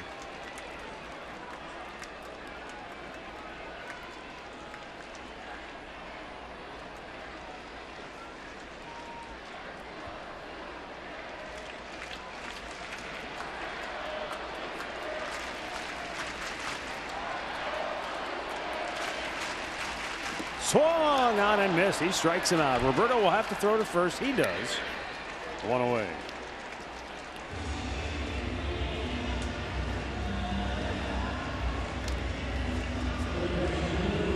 Toronto, believe it or not, leads the majors in last at bat wins with 23. How do you figure that? Well, I suppose it's one reason why that they're 36 and 36 at home. They play okay I'll tell you, they don't give up. They come and they keep coming at you. This is trouble in the gap and off the wall. The tying run in scoring position. This kid has had himself a day. That's his third double of the afternoon. He is 4 for 5. Yeah, he is. He's hit it all over the ballpark, and right here's a heater down and away that he stays on beautifully and goes to right field with another double. That is number 9 for Toronto today. It's a new season high. That's his 22nd. He has 3 of them. And a pinch hitter for Toronto. It will be Dwight Smith Jr., a left-handed batter.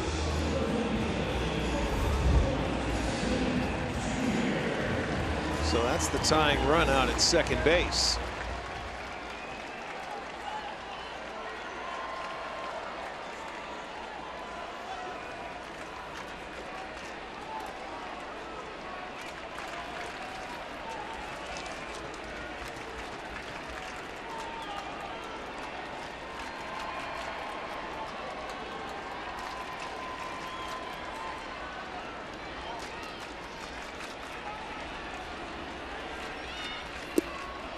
Down low, ball 1.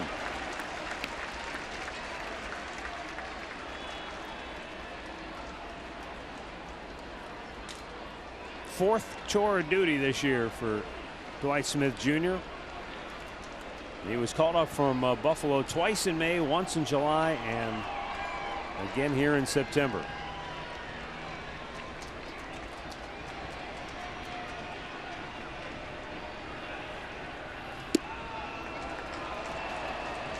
Curveball for a strike, 1-1. In 26 games with the Blue Jays, he's managed 13 hits. 5 of them doubles, 2 home runs.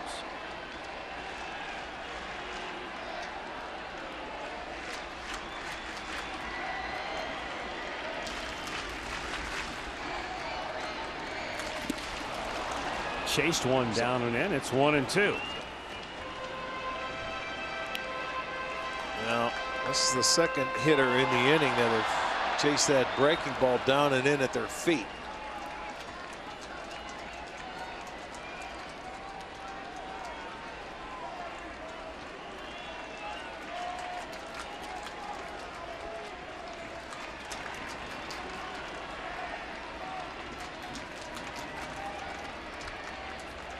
Cody ready, the 1-2 pitch.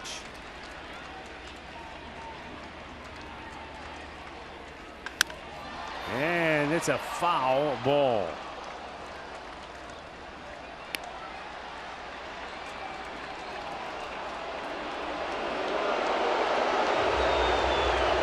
Boy, Yonder Alonso drawing the ire of the Jays fans. He turned around with that foul ball and faked like he was going to throw it in the stands and then just rolled it over to the dugout. And They just went after him. He didn't like anybody he was going to throw it to.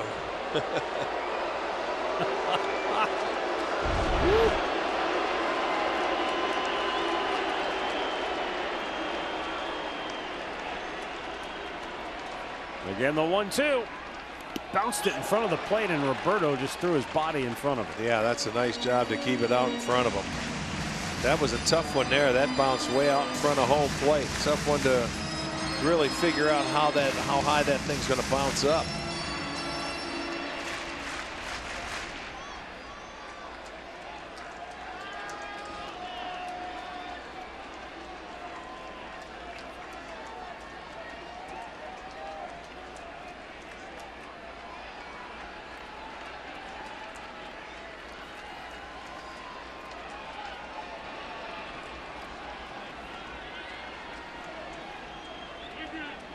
Time is called.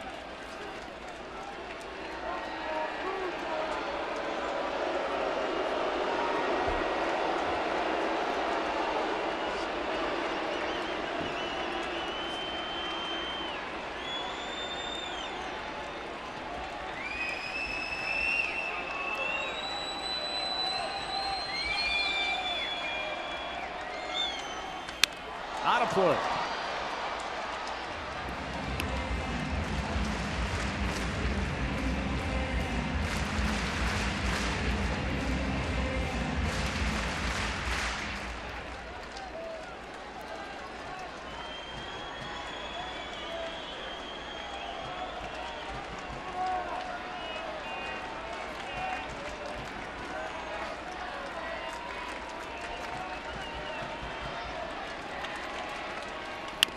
Pulls it foul again. And the at-bat continues.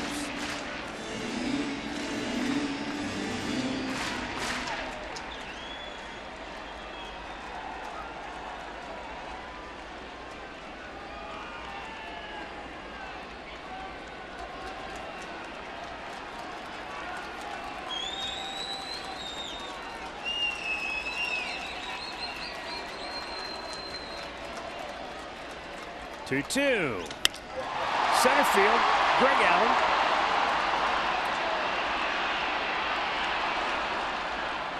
Two away.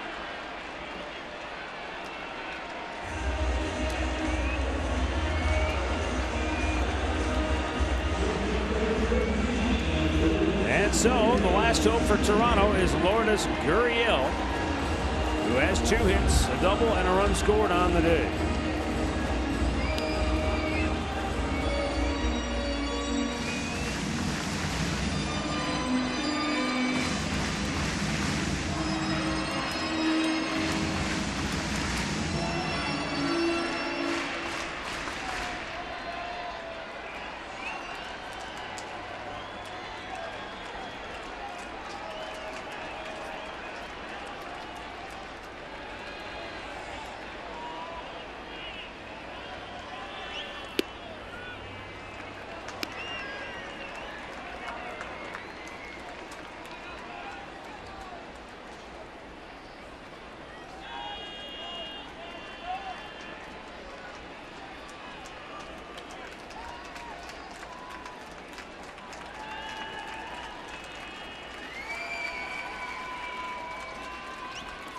Good block down in the dirt. Roberto Perez smothers it.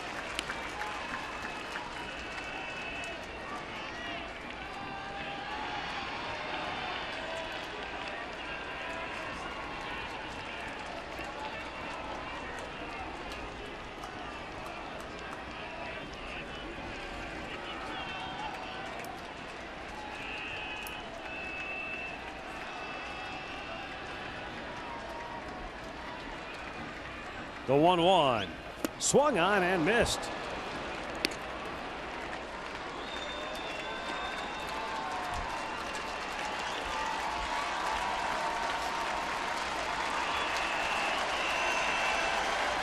Maybe you can stay right with that same pitch he just had. Got him to swing at that curveball down out of the zone. Had good tilt to it.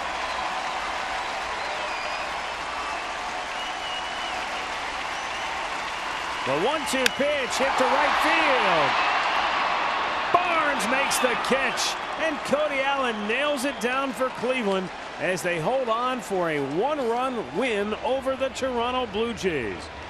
26th save of the year for Cody Allen. And the Indians drop the magic number down to 6 as they go back to 20 games over the 500 mark at 81-61 on the season.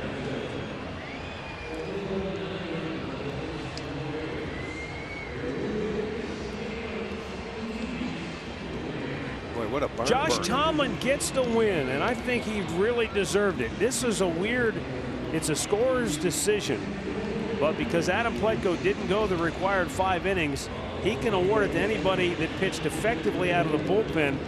Tough to find somebody because this game really challenged the Indians' bullpen.